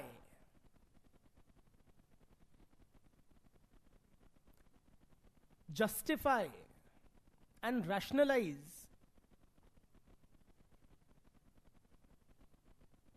the methods of the movement. Yes or no? For example, friends, the Naxalite ideology justifies the use of violence. The Gandhian ideology equally justifies the use of non-violent methods. ठीक?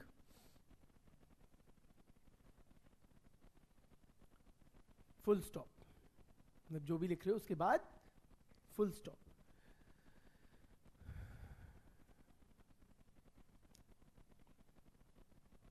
Therefore, ideology is regarded as a key organizing principle. A key organizing principle in social movements.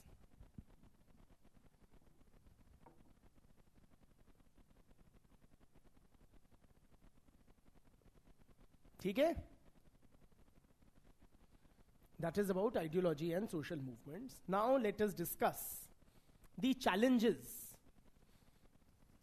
confronting social movements.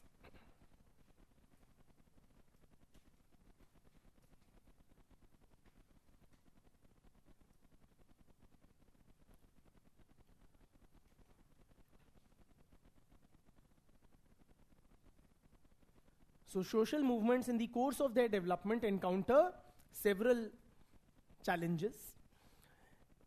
You would have encountered them. How many of you friends ever wanted to join any social movement, any protests and agitations in your city, in your college, in your vicinity, but did not?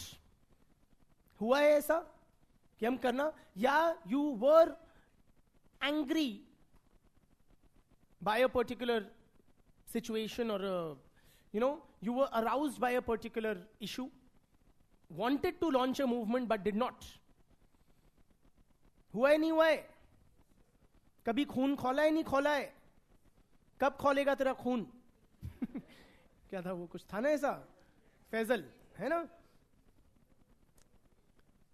तो क्यों नहीं किया participate या organise, क्यों नहीं किया किसी social movement को? क्या दिक्कतें आई बताइए।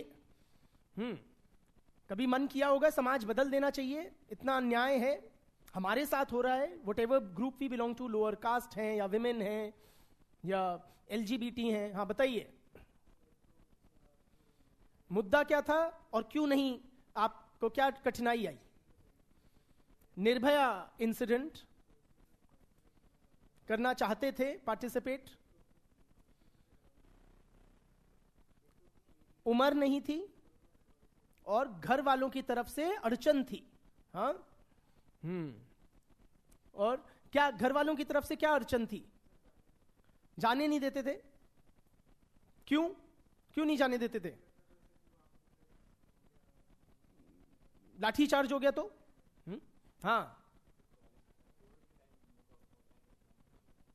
you were called for an offline exam during college and you felt ki we should blow up the authorities who are taking such asinine decisions, but due to COVID we could not protest.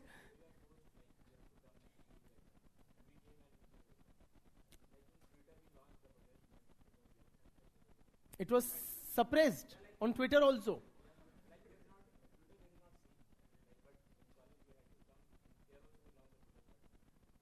तो क्या दिक्कत आई? You when you launched that protest in college against offline exams during college during COVID, what challenges did you face? They मतलब the authorities. So they did not relent. The authorities did not relent, and as good students worried about their careers, we complied. We didn't have a students' body that would organize the protests. Bitya?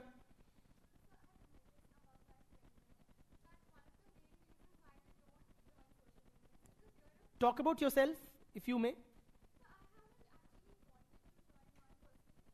Okay. Why haven't you wanted to join, if I may ask?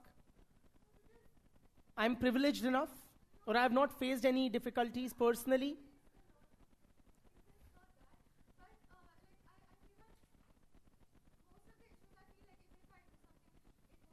Very importantly, even if I do something, it might not amount to anything.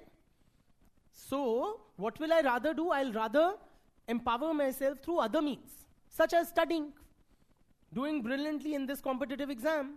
A lot of things which I am confronting might then be taken care of.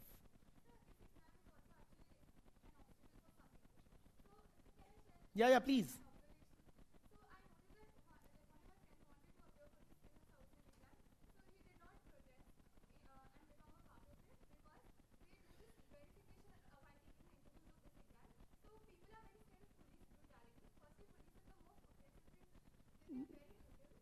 But I don't understand, that was like an individual thing, right? Why will he face police brutality? Well, acha, people are wary of protesting, fearing police brutality. Absolutely.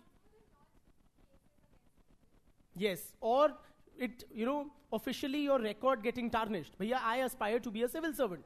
I can't afford to have my name as a Hurdangi in police records. Yes.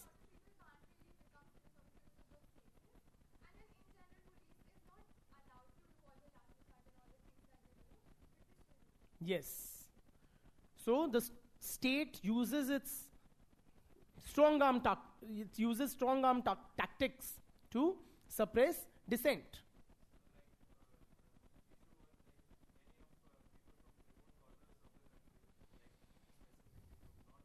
अपनी बताओ ना.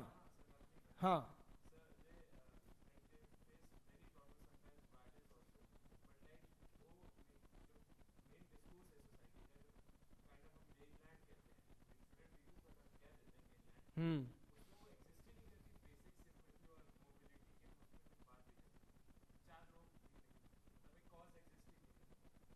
So the cause does not resonate with a wider demographic or a wider audience. Huh? Bitya? So they were this thing with the college administration. And they had everything planned out. The night before the protests,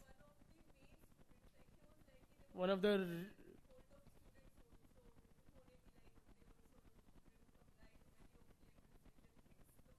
नहीं तो हुआ क्या? Why did the protest not happen?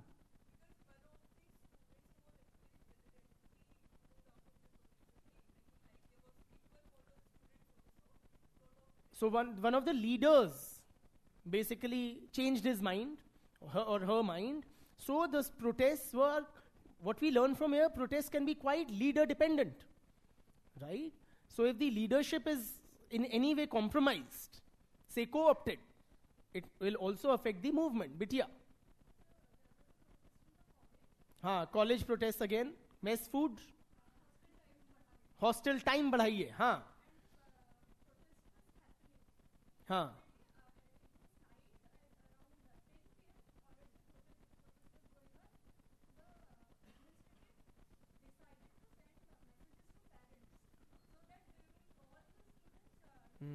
So girl students were protesting to increase the curfew timings, you know, and the parents were involved by control mechanisms.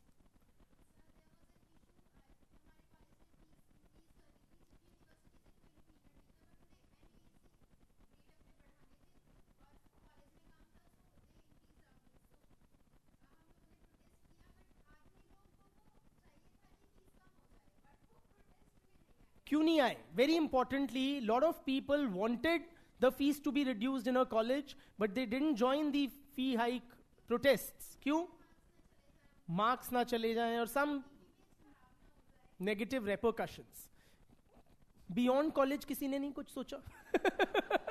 With due respect to college level concerns as well, हाँ, कुछ सामाजिक तौर पे, हाँ, during Pulwama attack, हाँ,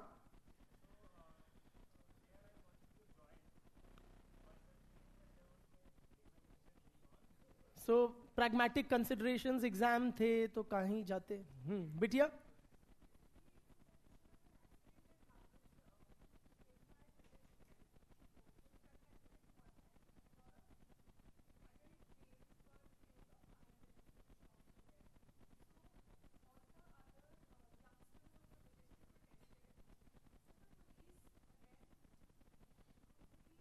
So police brutality basically.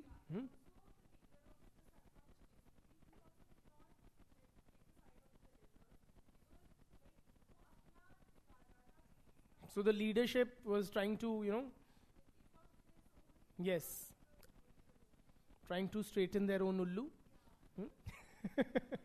Yes. Against recruitment scam in your state, which is Uttarakhand. Students were demanding transparency. So police ही सबके दिमाग में शायद ये लाठी देख के, that is the biggest impediment it seems. Any other difficulties we faced?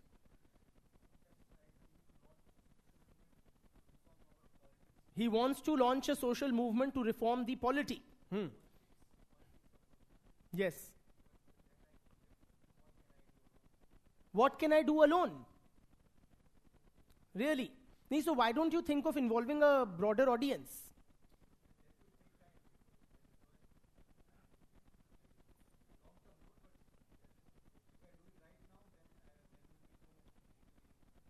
There will be no, there's no scope. Why? So one practical difficulty you will find in launching a social movement is भीड़ कैसे इकट्ठी करें? How do you mobilize other people? So I am sufficiently fired up by this cause, but I need a wider audience to actively participate in the movement. Right? हाँ बिटिया. Social चाहिए हमें. हाँ.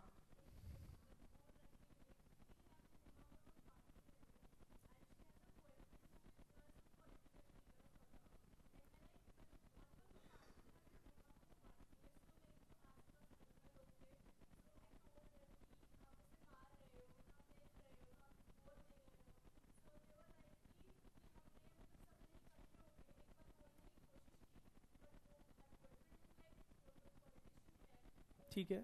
So you're confronting a difficult enemy. Bilkul, bilkul. Thank you, friends. Yes, so these are all pragmatic, on the ground difficulties that we encounter. Let us see what all challenges do social movements face. They are as follows. One is, friends, resource mobilization. So, of course, any movement requires massive resources. पैसा लगेगा, कहाँ से आएगा? अपनी जेब से दूंगा? नहीं दूंगा.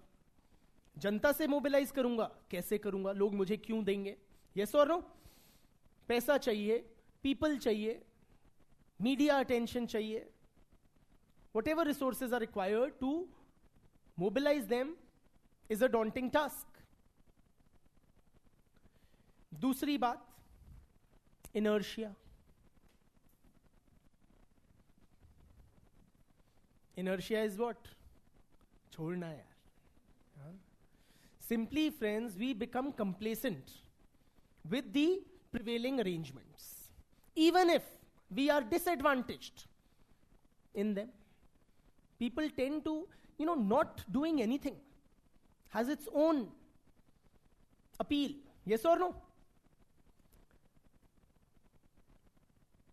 It takes a lot to act. Yes or no?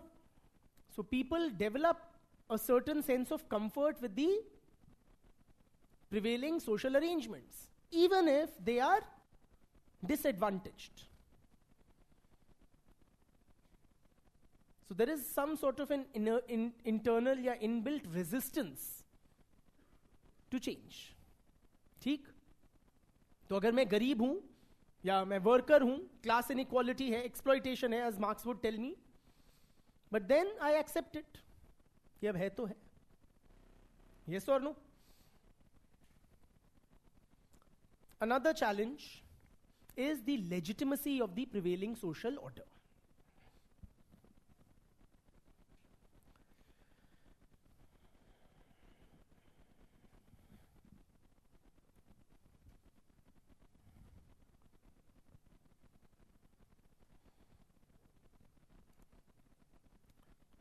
Please appreciate, friends, that any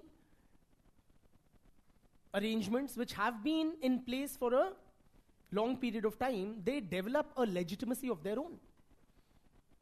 Yes or no? By the mere fact that they have been practiced for a long period, they appear to be palatable or natural or just and fair. Are you with me? So, to challenge the legitimacy of the prevailing customs, the traditional modes of thought, are you with me? Or the social structures as they exist, is a daunting challenge.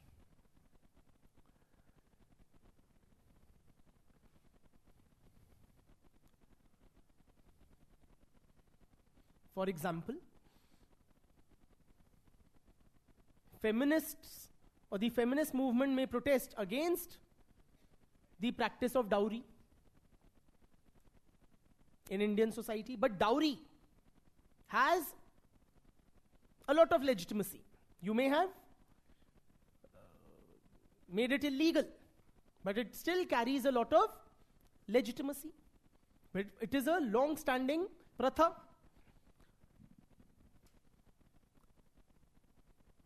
So क्यों dowry देते हैं? बिटिया का हक दे रहे हैं उसको. My son will get the immovable property. The movable property I am giving to the daughter. So utensils हो गए, jewelry हो गए, I'll give to the daughter as her share in the parental property. Yes or no? While my land, etc., will go to the son.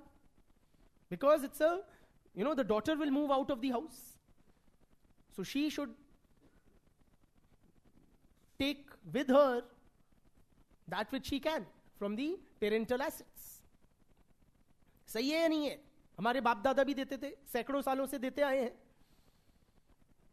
इसमें कितनी भी feminist बहस कर लो, कि नहीं होनी चाहिए, इलीगल है, कमोडिफिकेशन है, ये है वो है.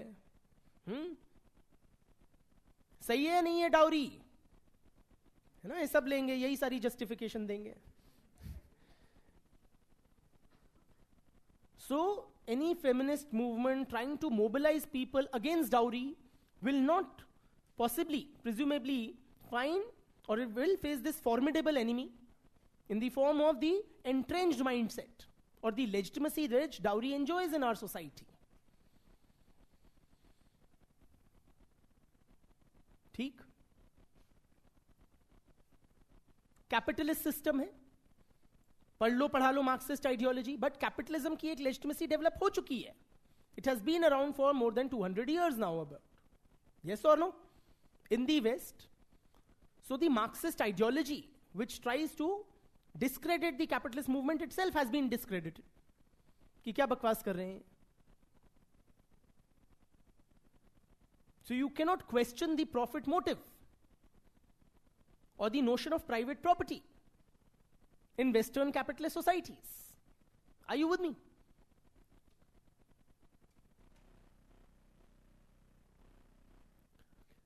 Another challenge we encounter is the free rider problem.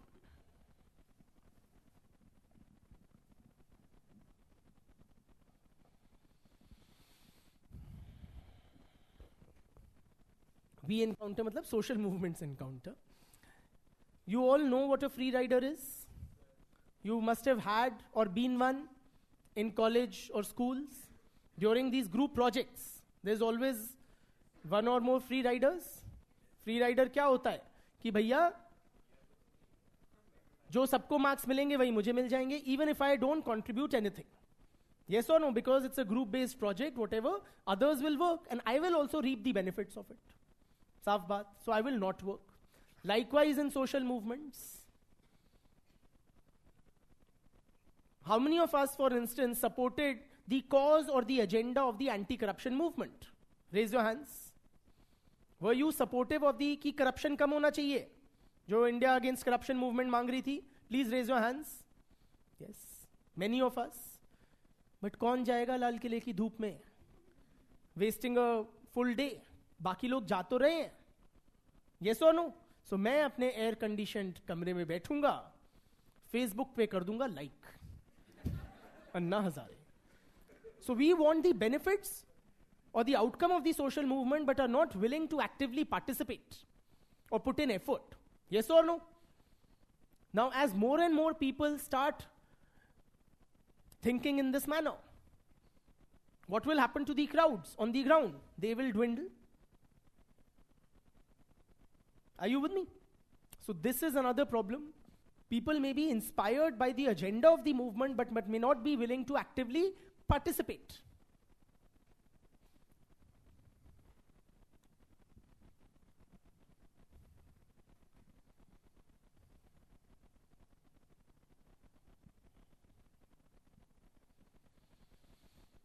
ठीक. Another problem that we encounter is repression by vested interests.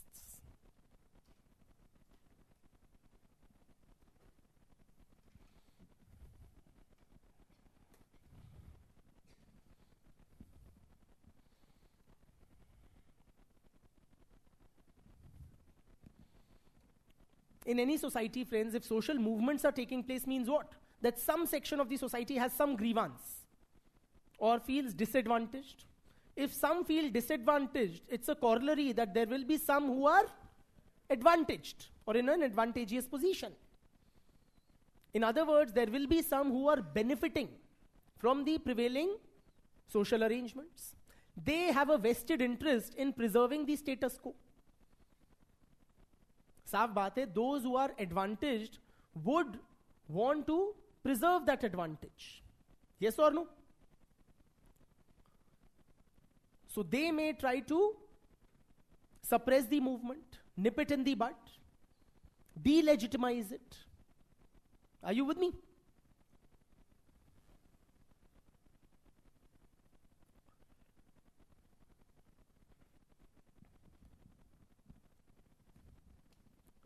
Also, friends, may I? Okay, I'll wait.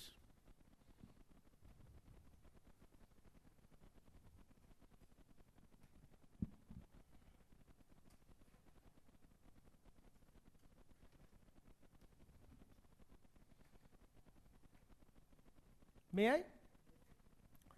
क्या कह रहा था? हाँ, रिप्रेशन बाय वेस्टेड इंटरेस्ट. सो पहली बात तो ये. दूसरा क्या? Those who are in an advantageous position, they would also be closer to or in control of the state apparatus, media. Are you with me? Simply, who is more powerful? The repressors or those who are wanting change? The oppressors are in a more powerful position.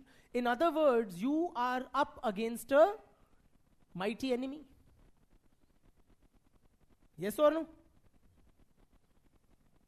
The LGBT rights movement is up against the heteronormative society. The feminist movement is fighting the patriarchal society.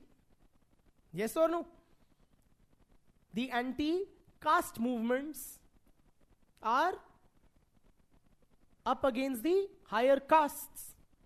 So you will find heterosexuals, higher castes, capitalists, so on and so forth, who would be in positions of power. तो वो अपना status maintain करने की कोशिश करेंगे, वो चाहेंगे व्यवस्था ना बदले, और आप यहां से जो एफर्ट्स कर रहे हो उनको डीलेजिटिमाइज करेंगे, सप्रेस करेंगे. ठीक?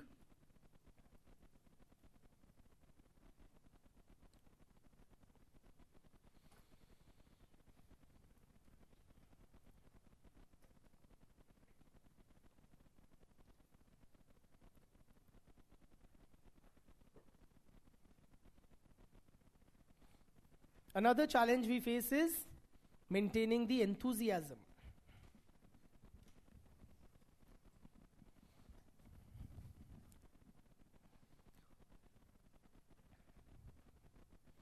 Please appreciate, friends, people may be aroused to action.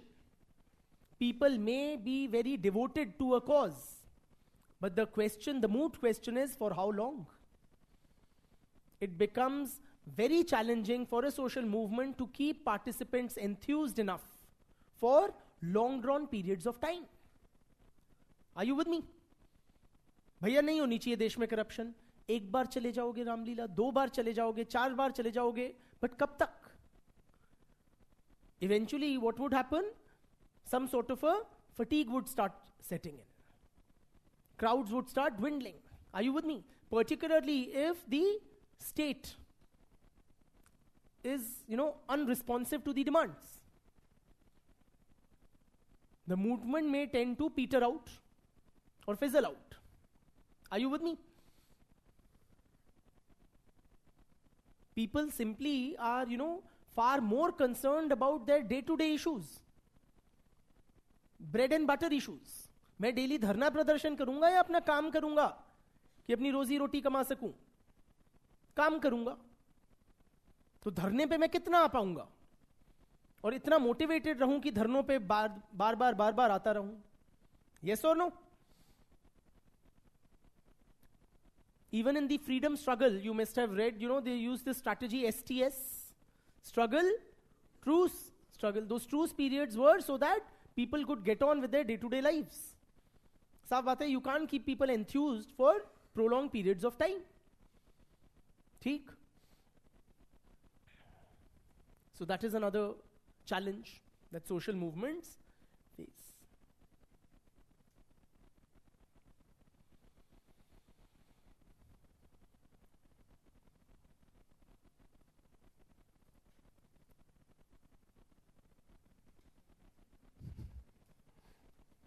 Another challenge we face, social movements face, is struggles within its leadership.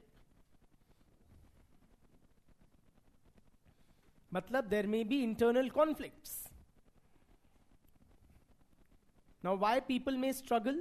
They may struggle for leadership position in the movement, especially when it gains greater traction, because it can give you a larger public profile as the movement becomes more successful. Yes or no? It can give you media coverage. TV पे आओगे आप, किसका चेहरा चमकना चाहिए TV पे?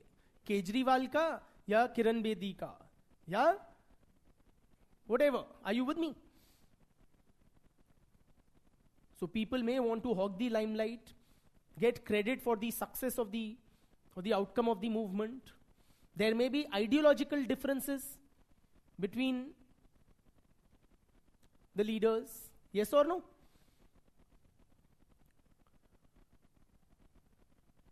So all of that can lead to conflicts within the movement. Many movements get fractured during their, some stage of their development.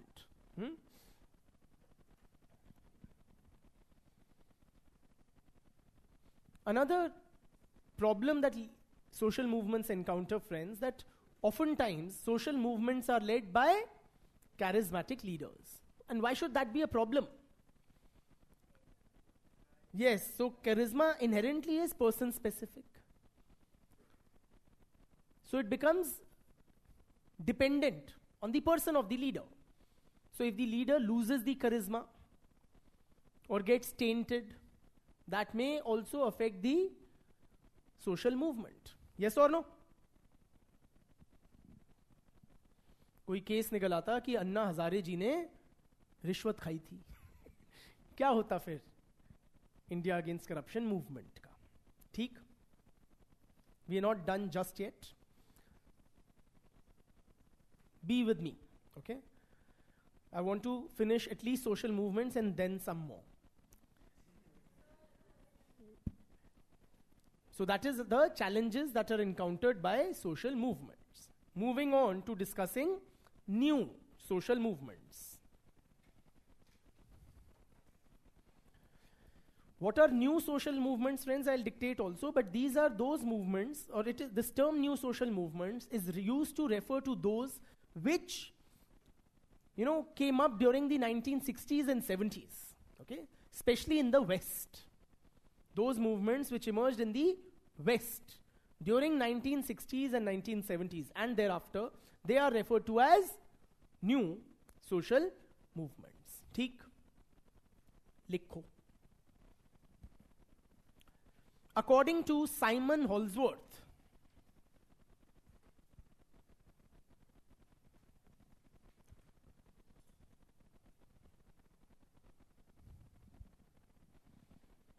the term new social movements refers to those social movements which emerged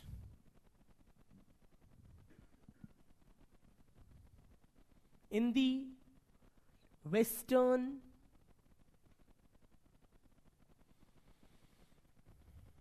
liberal democratic societies.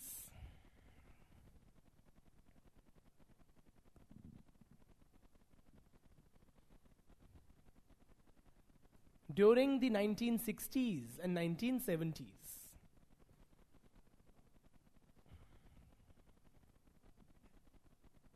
Bracket में लिखो and thereafter. And thereafter. During 1960s and 70s and thereafter. Full stop. These new social movements challenged the prevailing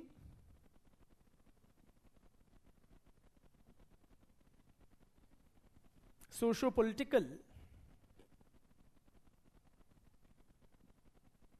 and cultural arrangements,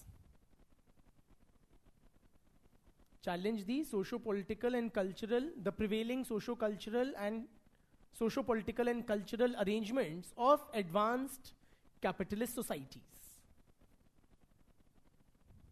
Of advanced capitalist societies.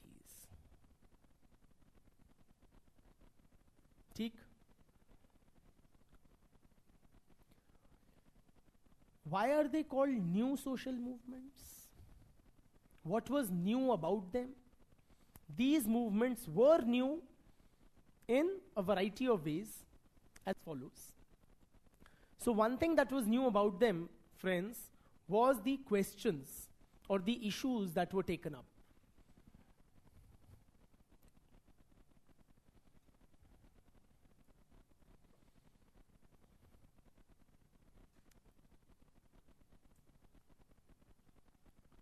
Simply, these movements raised quality of life issues. Quality of life issues.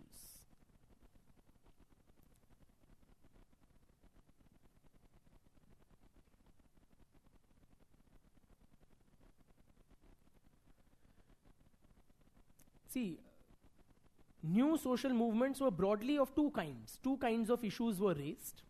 One were those which concerned the whole of humanity.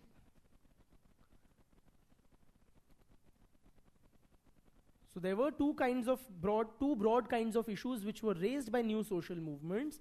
One were those which concerned the whole of humanity.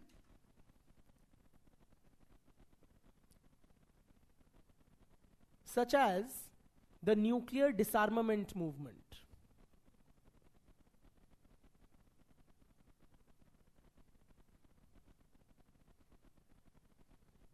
या the ecological movement. Ecological मतलब environmental.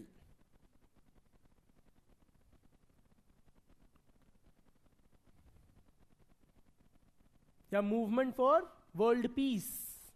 ये सब किसको affect करती हैं? पूरी दुनिया को. ठीक. The other were those which concerned the rights of the marginalized sections of the society.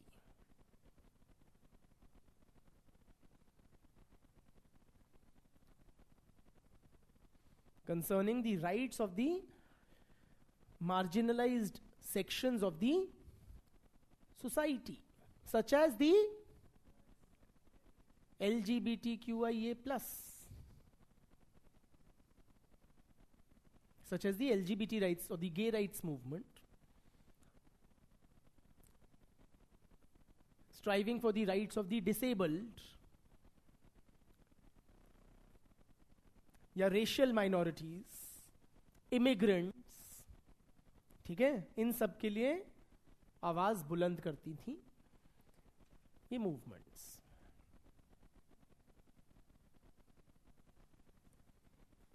A logical question is, there must be some old social movements. Old were which? Old were those movements which were, movements like the trade union movement, the working class movement, peasant movements. These are regarded as old movements.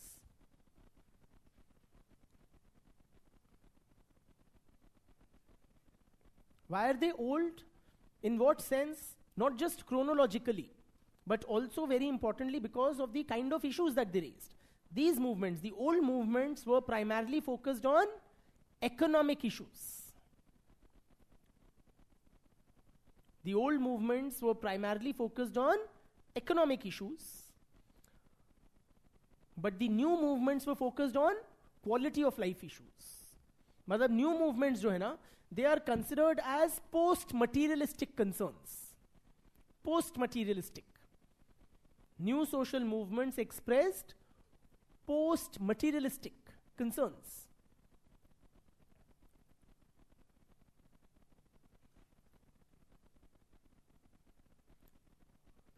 मतलब कि by this time, 1960s, it was assumed that the Western societies have been able to achieve such levels of material progress या prosperity that the किसी को खाने के वांदे नहीं है. That the material needs of all sections of the society have been taken care of. तो उन्होंने नए टाइप के कंसर्न्स, पैसे के मुद्दे नहीं, अन्य मुद्दे, हकों के मुद्दे. Are you with me? I need the freedom to love or have sex with anyone I want. I want a cleaner environment, जिसको हमारे यहां बोलेंगे अमीरों के चोचले. Okay, these were the new social movements. They were also new in another sense, in terms of the support base.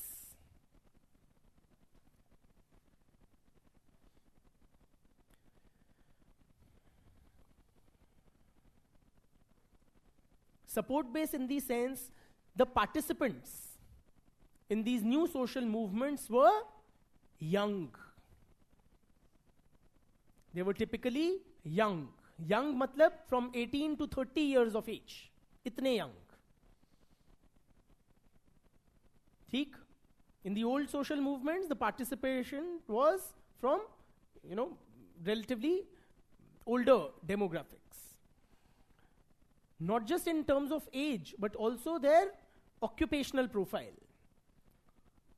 ये जो new social movements में जो पार्टिसिपेंट्स थे, they typically belong to the new middle class. The participants belong to the new middle class working in the service sectors.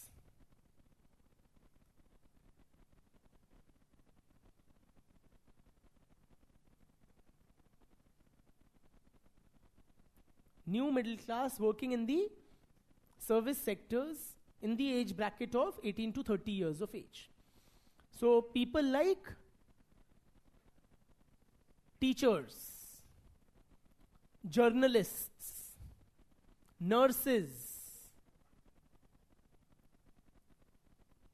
In other words, पढ़े लिखे लोग, right? Not the those who work with their hands, NGO activists, etc. Bilkul. They were also new in the sense that these movements were far more decentralized.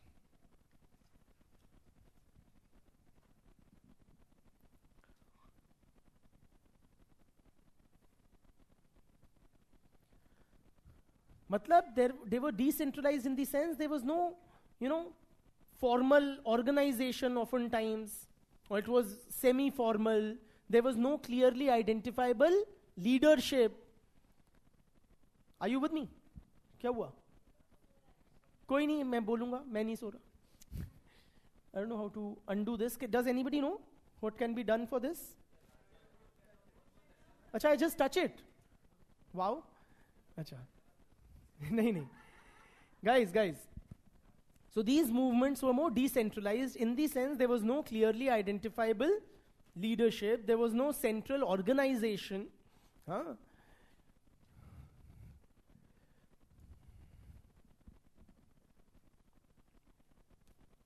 For example, the working class movement, was it centralized? Was it centralized or decentralized? Centralized. So there was a clearly identifiable, you had trade unions with a clear leadership and so on and so forth. But the hashtag #MeToo movement was decentralized. Yes or no? You didn't have one organization, one leadership who held the reins of the new social movements. Okay? These movements were also more global in character, in the sense their appeal often transcended national boundaries.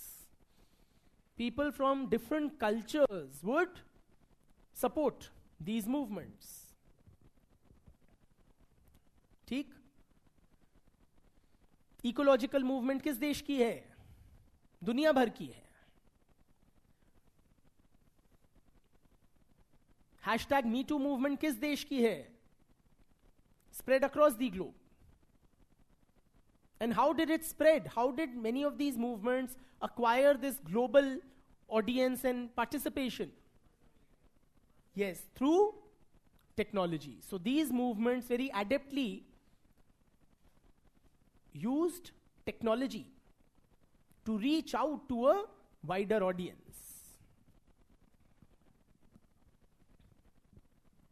Say in the case of hashtag BLM movement, hashtag Me Too movement, it was social media.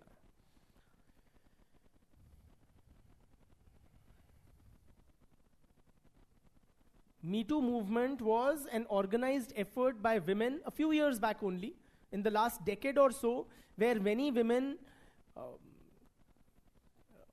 came out with their personal experiences of having faced sexual harassment. Okay? And it became it caught on globally. It started on kind of on Twitter. Okay? And then you had protests, etc. on the ground also. So, basically earlier, the sexual harassment was considered there was a lot of victim blaming. So if office में 20 औरतें काम करती हैं, आप ही को क्यों छेड़ा?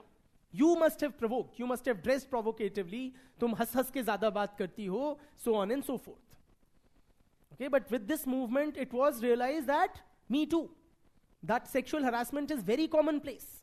So ordinary women and they came up कि भैया Me Too, मेरे साथ भी हुआ है, मेरे साथ भी हुआ है. It is not so rare. It's not आपकी गलती कि आपके साथ हुआ है. So that was what the movement was about. So that is about new social movements. And what do you call? Don't look at me so expectantly. This concept of new social movements has also been criticized by scholars like Cohen and Rai.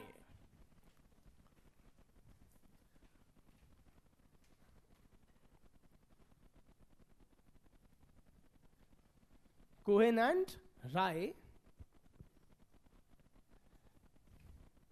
they are very critical of this category of new social movements because their argument is basically that the new social movements are not too different from the old social movements.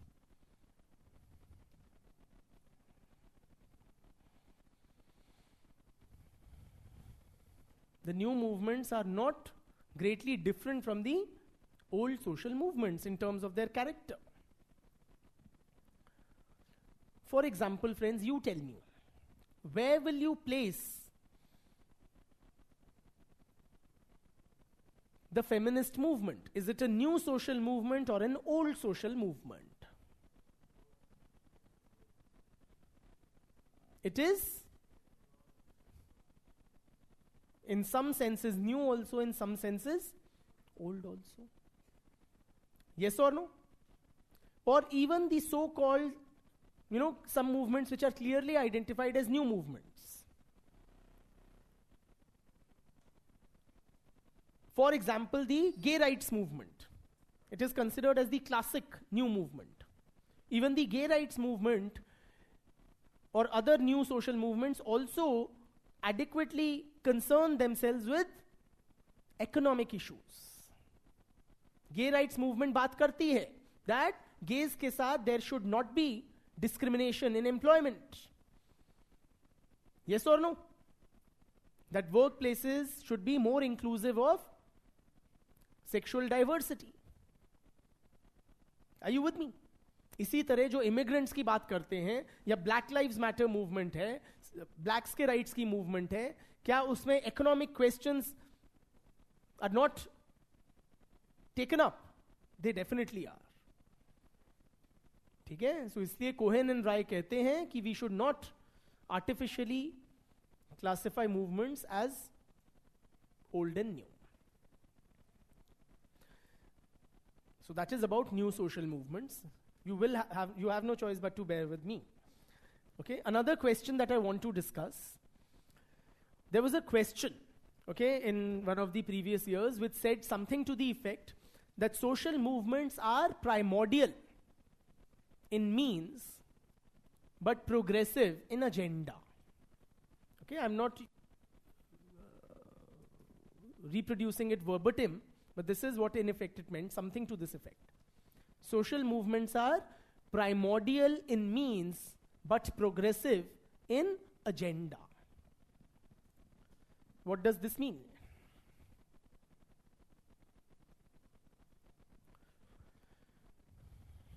Are the means of a social movement primordial? What do we mean by primordial? Very old. So yes, we can see that many times social movements use primordial means in the sense the identification of the supporters is often done on the basis of primordial identities.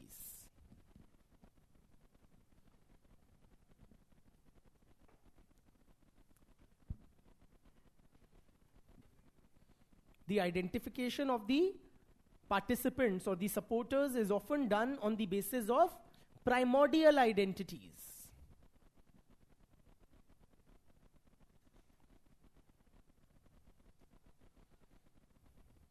For example,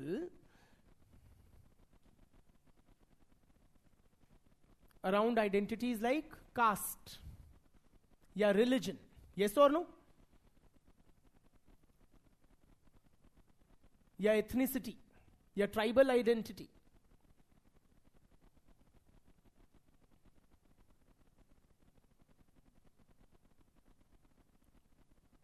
The Jat agitation mobilizes who? Jats. Around their Jat identity. The Maratha agitation likewise mobilizes the Marathas. Not just the identification of the supporters, but also the appeal, the rationale or explanation is often also in primordial terms.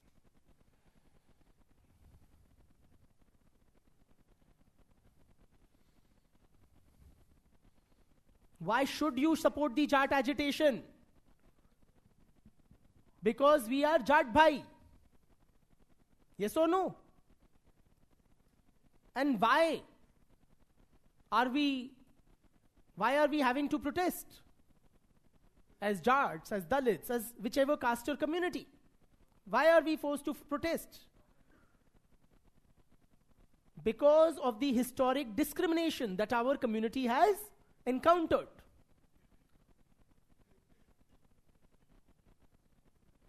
So historically, in Hindu society, we have been denied equality, we've been denied access to the state apparatus, education, etc.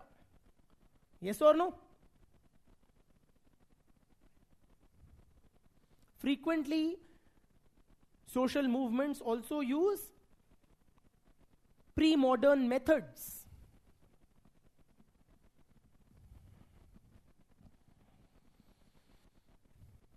Pre-modern methods. Such as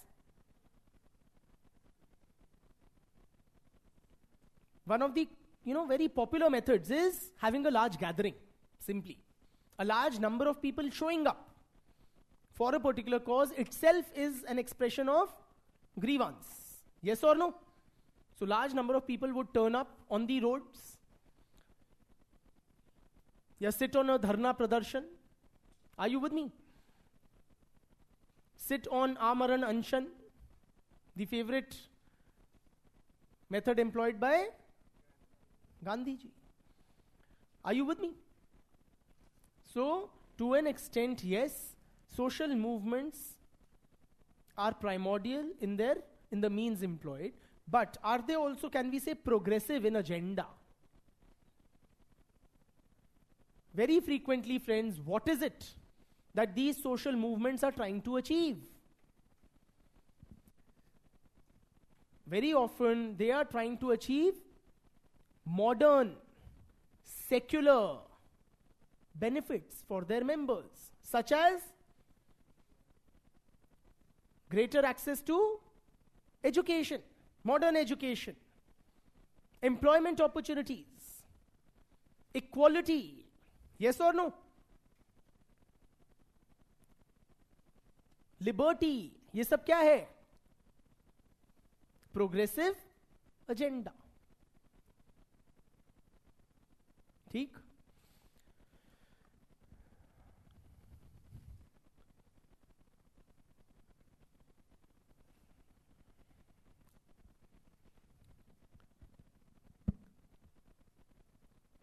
Is it always so that the methods are primordial, the means are primordial, but the agenda is progressive? Is it always so? Logically socho. Are the means always this, old type or pre-modern type? Not necessarily. Clearly, many social movements may have modern means. In other words, they may identify the support base based on modern identities, like the working class identity. Yes or no? They may employ modern methods, such as petitioning the government. Are you with me? Organizing themselves in the nature of a political party.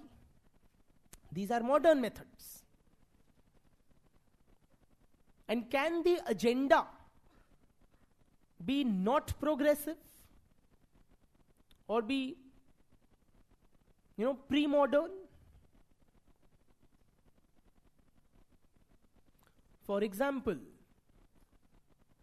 for the Hindutva movement, one of the items on its agenda has been the construction of